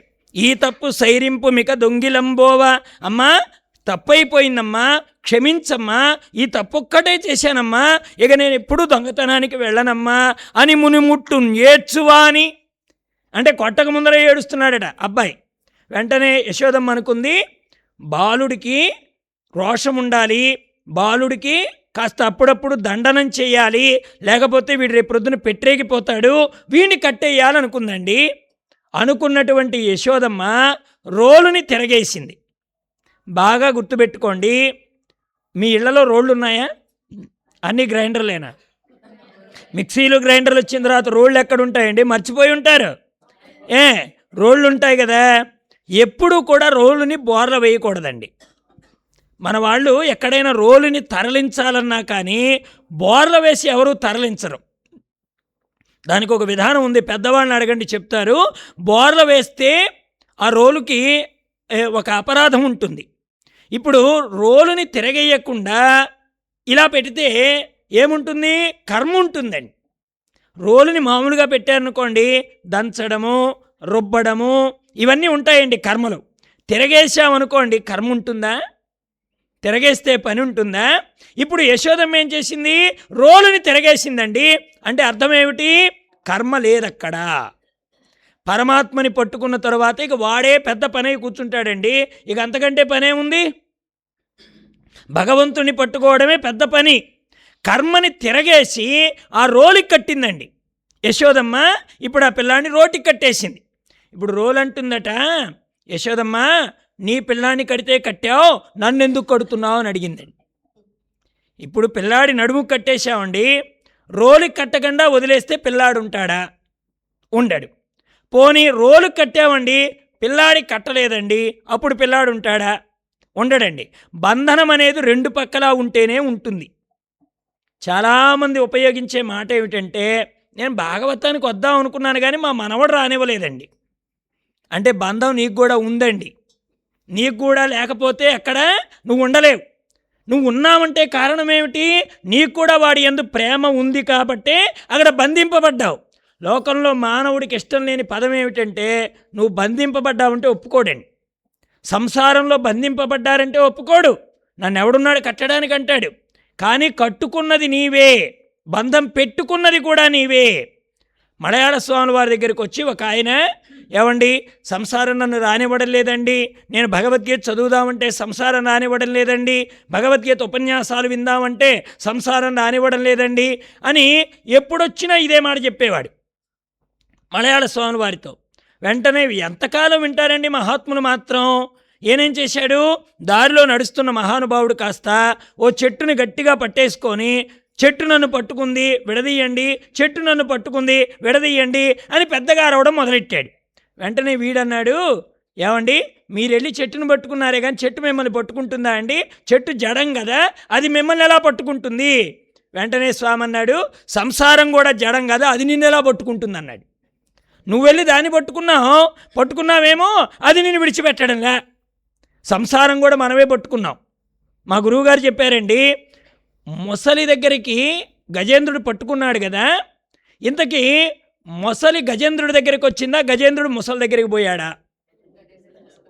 అదేంటండి గజేంద్రుడు పోవడం ఏంటి? మీరు సంసారంలోకి వెళ్ళారా, సంసారం మీ దగ్గరికి వచ్చిందా? ఇప్పుడు చెప్పండి. సంసారంలోకి మనమే పోయామండి బాబు. పెళ్లి చేయకపోతే వాళ్ళని ఒప్పుకోలేదు, ఏమండి అయిన తర్వాత దుఃఖం తప్పలేదు. ఎంతకాలం ఉంటుంది? ఇది మనం కోరుకుంది కదా. బాగా వరదలు వచ్చాయండి, ఇద్దరు వ్యక్తులు బతికారు. ఇద్దరు వ్యక్తులు ఒక ఒడ్డును నడుచుకుంటూ పోతున్నారు. వాళ్ళలో ఒకడికి పెద్ద మూట కనపడిందండి. వీడు అనుకున్నాడు, వాడికి చూస్తే వీడెక్కడ పట్టుకెళ్ళిపోతాడోనని వీడే ముందు దూకి ఆ మూట కోసం పోతున్నాడు. ఉన్నట్టుగా ఉండి వీడెందుకు పోతున్నాడా అని వీడు చూస్తే అది పెద్ద మూట. వీడు అనుకున్నాడు, ఎంకరేజ్ చేస్తే సగం వస్తుంది కదా, ఏమి తీసురా. ఇప్పుడు వీడు ఏమీ అనలేదనుకోండి, బయటికి తీసుకొచ్చిన తర్వాత మూటలో వాటా ఉండదు. అందుకని వీడేమంటున్నాడు, ఒరేయ్ తొందరగా వెళ్ళి పట్టుకురారా, తొందరగా వెళ్ళి పట్టుకురారా అని వీడు అంటున్నాడు. వీడెళ్ళి ఆ మూటని పట్టుకోగానే అది మూట కాదండి, ఎలుగుబంటి. అది వరదల్లో కొట్టుకొని దాని ప్రాణం కోసం అది వస్తుంది. వెంటనే వీడు చిక్కాడు కదూ, ఇది పట్టేసుకుందండి. ఇప్పుడు వీడంటున్నాడు, తొందరగా రారా పంచుకుందాం, తొందరగా రారా పంచుకుందాం అంటున్నాడు ఒడ్డునున్నవాడు. వీడంటున్నాడు, రావాలనే ఉంది కానీ ఇది వదిలిపెట్టడం లేదంటున్నాడు వాడు. మన పరిస్థితి కూడా అంతే. మనమే వెళ్ళి ఎలుగొడ్డు లాంటి సంసారాన్ని గట్టిగా పట్టుకున్నాం, అందులో ఏదో ఉంది ధనపు మూట అని. అందరం అంతే పట్టుకున్నాం. పట్టుకున్న తర్వాత అది వదులుతుందా? వీడేమో వదిలించుకోవాలనుకుంటే అదంటుంది, నిన్ను నేను ఎందుకు వదులుతాను, నేను కూడా పట్టేసుకుంటాను. సంసారం కూడా అంతే. అందుకని విడిచిపెట్టగలిగేటువంటి వాడెవడు? పరమాత్మ ఒక్కడే. ఆయన బంధితుడవుతాడు, మనల్ని బంధంలో నుంచి బయటికి తెస్తాడు. భక్తి చేత బంధింపబడతాడు, జ్ఞానము చేత మనల్ని విడుదల చేస్తాడండి పరమాత్మ. అందుకని యశోదమ్మ ఏం చేసింది? చక్కగా అక్కడికి వెళ్ళి కృష్ణయ్యను కట్టడానికి తాళ్ళు తెస్తుంటే అది 2 అంగుళాలు తక్కువ అవుతుంది. దాన్ని ముడివేసి మళ్ళీ తాడుతో తీసుకొస్తే మళ్ళీ అది తక్కువైపోతుంది, మళ్ళీ పెంచుతోంది, అది ఇంకా తక్కువైపోతుంది. ఆఖరుకు తన శరీర ధ్యాసను విడిచి నాదేమీ లేదు, ఈయనే పట్టుబడునుగాక అని మనస్సులో శరణాగతి ఎప్పుడు చేసిందో అప్పుడు యశోదమ్మ కట్టగలిగింది. ఈ దృశ్యాన్ని గుర్తుకు తెచ్చుకుందండి ఎవరు? కుంతీమాత. కోపముతోడ నీవు దధికుంభము భిన్నము చేయుచున్నచో గోపిక త్రాటకట్టిన వికుంచిత సాంజన బాష్పతోయ ధారా పరిపూర్ణ వక్త్రము కరముల బ్రాముచు నిలుముకుంటున్నాడటండి కృష్ణయ్య. దాన్ని గుర్తుకు తెచ్చుకుంది. వెచ్చనూర్చుచున్ పాపడవై నటించుట. కృష్ణ, నటనంతా నీ దగ్గరే నేర్చుకోవాలి. మళ్ళీ వాళ్ళ అమ్మని మోసపుచ్చేవాడండి కృష్ణయ్య. ఇన్ని లీలలు చేశాడా? వాళ్ళ అమ్మ దగ్గరికి వెళ్ళి మళ్ళీ ఎలా మరుపు తెచ్చేవాడంటే, అల్లరి చేస్తారు కదా పిల్లలు, వెంటనే తల్లి ఏముంటుంది? నిన్ను ఎవరికైనా ఇచ్చేస్తానరా అంటుందండి తల్లి. ఓ రోజున బాగా అల్లరి చేశాడండి కృష్ణయ్య. అప్పుడు వెంటనే వాళ్ళ అమ్మ అన్నది, నిన్ను ఎవరికోళ్ళకి ఇచ్చేస్తాను. ఈ ఇచ్చేస్తాననే మాట ఎవరు విన్నారు? శివుడు విన్నాడండి. శివుడు విన్నాడు. ఆయన అనుకున్నాడు, ఇప్పుడు నేను వెళ్ళి అడిగితే నా జోల్లో కృష్ణుని వేసేస్తుంది యశోదమ్మ. శివుడు ఉండలేకపోతాడండి. పరమాత్మ వాళ్ళిద్దరి మధ్య అవినాభావ సంబంధం, భావభామృతులు కదండి ఇద్దరును. అందువల్ల శివుడికి కృష్ణయ్యకు చాలా దగ్గర సంబంధం. కృష్ణుడిలో శివుణ్ణి చూశాడండి పోతనామాచ్యుల వారు. తనవునంటిన ధరణీ పరాగంబు పూసిన నెరబూతి పూతిగాగా మెడలోన వెలుగొందు ముక్తాలలామంబు తొగల సంగిడిగాని తునకగాగా. ఎంత అద్భుతమైన పాలభాగంబున బరగు కావిరి బొట్టు కాముని గెంచిన కన్నుగాగా కంఠభాగములోని కమనీయ రత్నంబు ఏది భగవంతుడైనటువంటి నారాయణమూర్తిని తలస్తూ శివుణ్ణి తలుచుకున్నాడు. ఇక్కడేముంది? కంఠభాగములోని గణనీయ రత్నము కమనీయముకు మెడకప్పుగాగా హారవల్లులురగ హారవల్లులుగాగా బాలలీల ప్రౌఢ బాలకుండు శివుని పగిది నొప్పి శివునికి తనకును వేరులేమి తెల్ప వెలయునట్లు అని చెప్పాడు ఆయన. మట్టిలో ఆడుకునే కృష్ణుడిలో శివుని చూశాడు. ఎలా చూశాడు? తనువునంటిన ధరణీపరాగంబు పూసిన నెరబూతి పూతగాగా. వాళ్ళంతా మట్టి పూసుకున్నాడటండి. ఎవరు? కృష్ణయ్య. వాస్తవానికి కృష్ణుడు ఎలా ఉంటాడు? నీలమేఘపు రంగు. నలుపని మనం అంటున్నాం కానీ నలుపంటే యశోదమ్మ ఒప్పుకోదండి. మావాడు నీలమేఘపు రంగు అంటుంది. మీకు పలకడం చేతగాక నలుపో నలుపో అంటున్నారు. మావాడు నలుపు కాదు, నీలము. నీలము ఎందుకుంటుంది? మా రామకృష్ణానంద స్వాములు వారు చెప్పారు, లోకంలో 2 నీలంగా ఉంటాయట. ఏమేంటో చెప్పండి. The sky is blue, the sea is blue. చిన్నప్పుడు చదువుకున్నాం కదా. 2 నీలంగా ఉంటాయట. ఏమిటది? 1 సముద్రము, 2 ఆకాశం. ఆకాశము ఎలా అనంతమో, సముద్రము ఎలా అగాధమో, కృష్ణతత్వం కూడా అనంతము అగాధము. ఎంత చదివినా ఎంత చెప్పుకున్నా ఇంకా ఉంటూనే ఉంటుందండి కృష్ణతత్వం. ఎందుకంటే అది అనంతం. ఆకాశం ఎలా అనంతమో కృష్ణతత్వం అనంతం. సముద్రము ఎలా అగాధమో కృష్ణతత్వం కూడా అంత లోతుగా విచారణ చేస్తే తప్ప అది మనకు అందదు. అందుకని ఇక్కడ కృష్ణయ్య నీలమేఘశ్యాముడు. ఈయన ఒంటికి మట్టెంతా పూసేసుకున్నాడండి. ఇప్పుడు ఎలా కనపడుతున్నాడంటే పోతనామాచ్యుల వారికి, తనవునంటిన ధరణీ పరాగంబు పూసిన నెరబూతి పూతగాగా. ఒంటి నిండా విభూతి పూసుకున్నటువంటి శివుడు ఎలా ఉన్నాడో, ఒంటి నిండా మట్టి పూసుకున్నటువంటి కృష్ణయ్య కూడా ఆయనకు అలా కనిపించాడు. పాల భాగంబుపై బరగు కావిరి బొట్టు కాముని గెలిచిన కన్నుగాగా. రెండవది ఏమిటి? వాళ్ళ అమ్మగారు చక్కగా ఎర్రబొట్టు పెట్టారండి మధ్యలో. ఈ ఎర్రబొట్టు ఆడుకోవడం వల్ల చెమట బాగా పట్టి వెడల్పయిందటండి. ఆ ఎర్రబొట్టు కాస్త పెద్దదయ్యింది. ఇప్పుడు ఎలా ఉంది ఆ ఎర్రబొట్టు అంటే, ఆనాడు మన్మధుణ్ణి భస్మం చేయడానికి పరమాత్మ అయినటువంటి కృష్ణ భగవానుణ్ణి ఎలా చూస్తున్నాడంటే శివుడిలాగా చూస్తున్నాడు.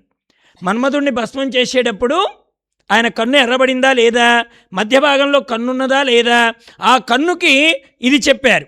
ఇంకా పాల భాగంబుపై బరగు కావిరి బొట్టు ముందర వెలుగొందు ముక్తాలలామంబు తొగల సంగిడిగాని తునకగాగా. వాళ్ళ అమ్మగారటండి కృష్ణుడు జడ వేశారట. ఏమండి, ఇప్పుడు కూడా కృష్ణుడి జడ అంటే ఫేమస్ అండి. ఎవరైనా పిల్లలు జుట్టు అలా వదిలేస్తే, ఎరా మీ అమ్మ కృష్ణుడి జడ కూడా చేత కాదా? ఏమండి, ఎంత పిల్లల్ని చాకలేని వాళ్ళకు కూడా కృష్ణుడి జడ అలవాటు అవుతుందండి. అంతెందుకండి, మగాళ్ళకి ఇచ్చినా వేస్తారు కృష్ణుడి జడ. ఎందుకని? కృష్ణుడి జడ చాలా తేలికండి. ఆడాళ్లే కాదు జడలు వేసేది, మగాళ్ళు కూడా అందరూ కృష్ణుడి జడలు వేయించుకున్న వాళ్ళే. అన్ని వెంట్రుకలు దగ్గర చేసేసి ఒక రబ్బర్ బ్యాండ్ తగిలించేస్తారు. తేలికైనటువంటి పని అండి అది. ఇప్పుడు ఈవిడ కూడా రబ్బర్ వేయలేదండి. ఏం చేసింది ఆవిడ? ముత్యాల దండ కట్టిందండి. మరి ధనవంతుల బిడ్డ కదండి మన అబ్బాయి. రిబ్బెన్లు వాడతాడా? రూపాయి రిబ్బెన్లను, ₹1 రిబ్బెన్లు వాడతాడా మన అబ్బాయి? ముత్యాల దండ కట్టిందట వాళ్ళ అమ్మగారు. మనాడు ఊరికే ఉంటాడా? ఆటల్లో పడి ఆ జుట్టు ఇడి తిప్పి ఈ జుట్టు ఇడి తిప్పి బాగా తిప్పుతూ ఉండడం అలవాటైపోయిందేమో. ఆ ముత్యాల దండ దారిపోయి ముందుకు వాలిందటండి. ముందుకు వాలిన ముత్యాల దండ ఎలా ఉంది? అర్ధచంద్రాకారంలో పరమేశ్వరుడికి ఆ పైన ఎలాగైతే అర్ధచంద్రాకారంలో చందమామ ఉంటుందో, కృష్ణుడికి పైన ఉన్నటువంటి ఆ ముత్యాల దండ కూడా అర్ధచంద్రాకారంతో ఉన్నదట. కంఠమాలికలోని ఘననీలరత్నంబు కమనీయమగు మెడ కప్పుగాగా. వాళ్ళ అమ్మగారటండి మంచి నెక్లెస్ చేయించిందటండి కృష్ణయ్యకి. ఏమండి, గొలుసంతడికి ప్రాణం ఏంటండి? లాకెట్. ఆ లాకెట్టు పైకి అందరికి కనపడాలండి. అందుకనే అమ్మగారు లాకెట్ చేయించుకుంటే కుతుక్కు కట్టేస్తారండి. భలే ఉందే లాకెట్టు అని చెప్పుకోవాలి 10 మంది. అలాగే కృష్ణయ్యకు కూడా నీలమేఘపు రంగుతో మంచి లాకెట్ ఒకటి తయారు చేసి ఒక గొలుసు చేయించిందండి వాళ్ళ అమ్మగారు. ఇది మెడకిలా కట్టేస్తే దూరం నుండి చూసిన వాడికి ఆనాడు క్షీరసాగర మదనంలో పుట్టినటువంటి హాలాహలాన్ని పరమేశ్వరుడు ఒక గుక్కలో తాగి కంఠంలో బంధిస్తే నీలకంఠుడు ఎలా అయ్యాడో, అలాగే కృష్ణయ్య కూడా బాలశివుడికి చిన్న మచ్చలాగా ఆ నీలపు ఆ లాకెట్ అనేటువంటిది కట్టేసింది. హారవల్లులురగా హారవల్లులు కాగా బాలలీల ప్రౌఢ బాలకుండు శివుని పగిది నొప్పే శివునికిని తనయుకును వేరులేమియుదెల్ప వెలయునట్లు. బాగా పరిశీలించామనుకోండి శివయ్యని, ఆయన పాము ఇలాగుంటుంది కదా, క్రింద చర్మం ఉంటుందండి, పొలుసులు. ఓ పాముకి పొలుసులు ఉంటాయి క్రింద భాగం. ఆ పొలుసు ఎలా ఉంటుంది? తెల్లగా ఉంటుంది కదా. అలాగే బాగా వాళ్ళమ్మ ముత్యాల దండలు బాగా ఇలా కట్టేసిందటండి మెడకి. ఈయన ఆడుకోవడం వల్ల ముత్యాల దండలు మెలికలు పడ్డాయట. ఈ మెలికలు పడినటువంటి ముత్యాల దండలు దూరం నుంచి చూస్తే పాముని మెడలో వేసుకున్న పరమేశ్వరుడికి దాని క్రిందన్నటువంటి పొలుసు భాగం ఎలా కనబడుతోందో, బాలలీల ప్రౌఢ బాలకుండు శివుని పగిది నొప్పే శివునికిని తనకును వేరులేమియుదెల్ప వెలయినట్లు. నేను శివుడు వేరు కాదురా, శివుడు నేను వేరు కాదని చెప్పినట్టుగా బాలశివుడిలాగా కనిపిస్తున్న కృష్ణయ్య నీకు నమస్కారం అని చెప్పాడండి పోతనామచ్చుల వారు. ఎప్పుడు యశోద ఇస్తుందో పట్టుకుపోదామని కూర్చున్నాడు కృష్ణయ్య. ఎవరు? శివయ్య. ఆయన అనుకున్నాడు, ఎప్పుడో గర్భం లోపల ఉన్నప్పుడు బ్రతినాడడానికి వెళ్ళాను ఒక్కసారి.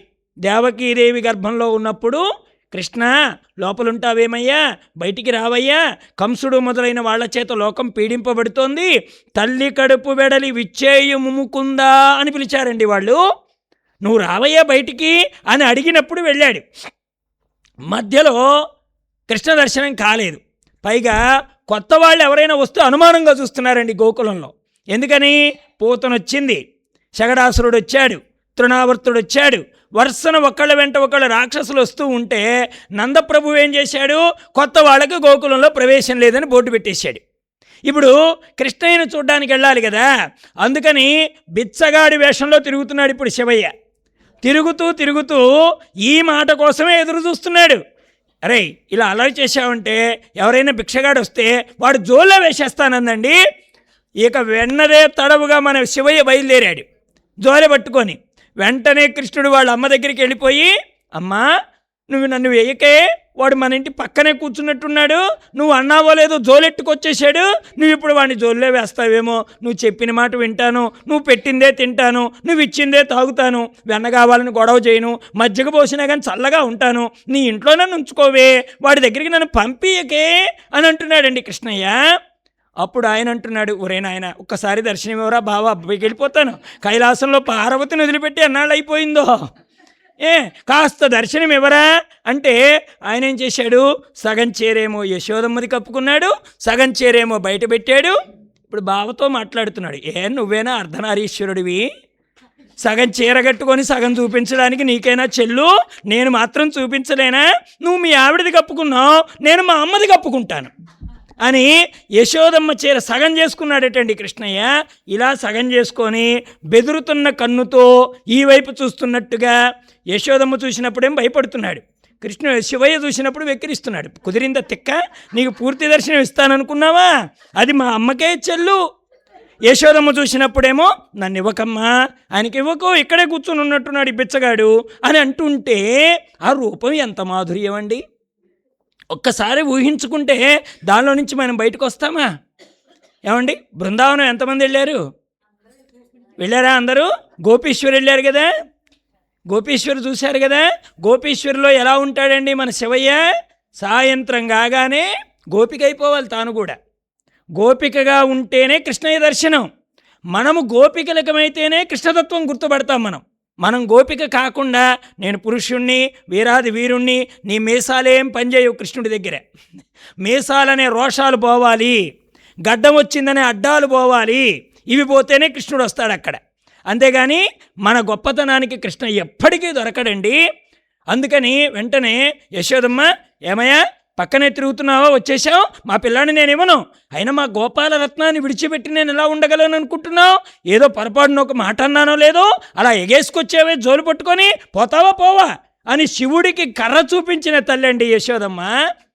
ఆయన శూలం చూపిస్తే ఈయన కర్ర చూపించింది ఈవిడ. వెంటనే ఆయన అనుకున్నాడు, ఇన్ని దెబ్బలకు నేను జగత్పితనమ్మ, నన్ను కొట్టేవాడు ఎవడు లేడు, ఇప్పుడు కృష్ణుడు నీకు పుట్టాడేమో, నువ్వు నా దగ్గర కర్ర పట్టావు. ఎంత అదృష్టం అండి యశోదమ్మది. ఆయన వెళ్ళిపోయాడు. ఇంకో రోజున ఇంకో లీల చేశాడు.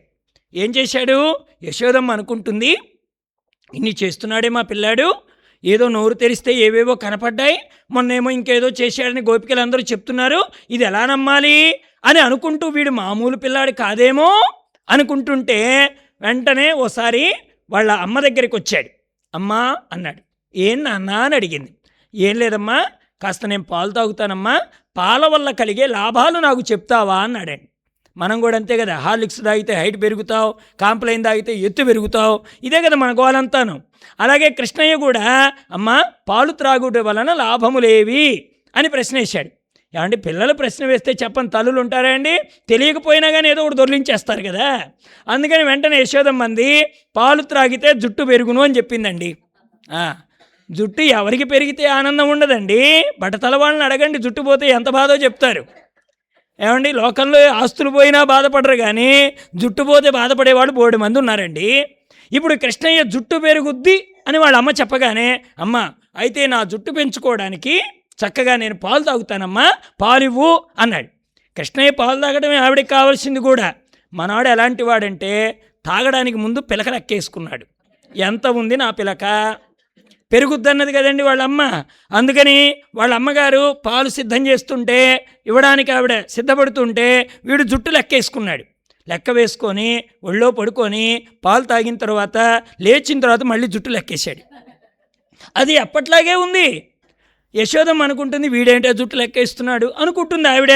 వెంటనే ఆయన అన్నాడు, కృష్ణయ్య అమ్మా, నువ్వు ఎవరి మాటలు పడితే వాళ్ళ మాటలు పిచ్చిదానిలాగా నమ్ముతావే, ఎవరో చెప్పారు నీకు పాలు తాగితే జుట్టు పెరుగుతుందని, నేను చెప్తున్నాను పెరగదు.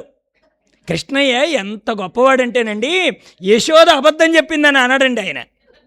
మనమైతే ఏమంటాం, నువ్వు నాకు అబద్ధం చెప్పావంటాం.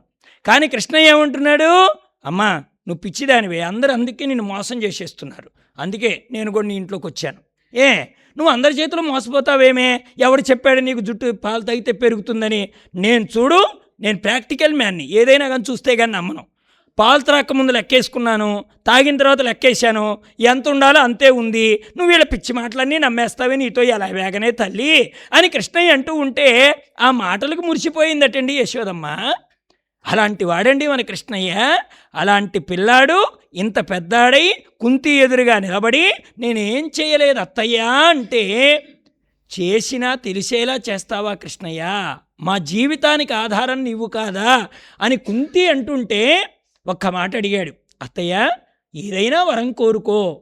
ఆవిడ అడిగింది, యాదవులందు పాండు సుతులందు నాకు మోహ విచ్ఛేదముంచేయుమయ్య, ఘనసింధువు చేరిడి గంగభంగి నీ పాదకమల సరోజములందు అత్యాదర వృత్తితో చేరునట్లుగా చేయుమయ్య ఈశ్వరా.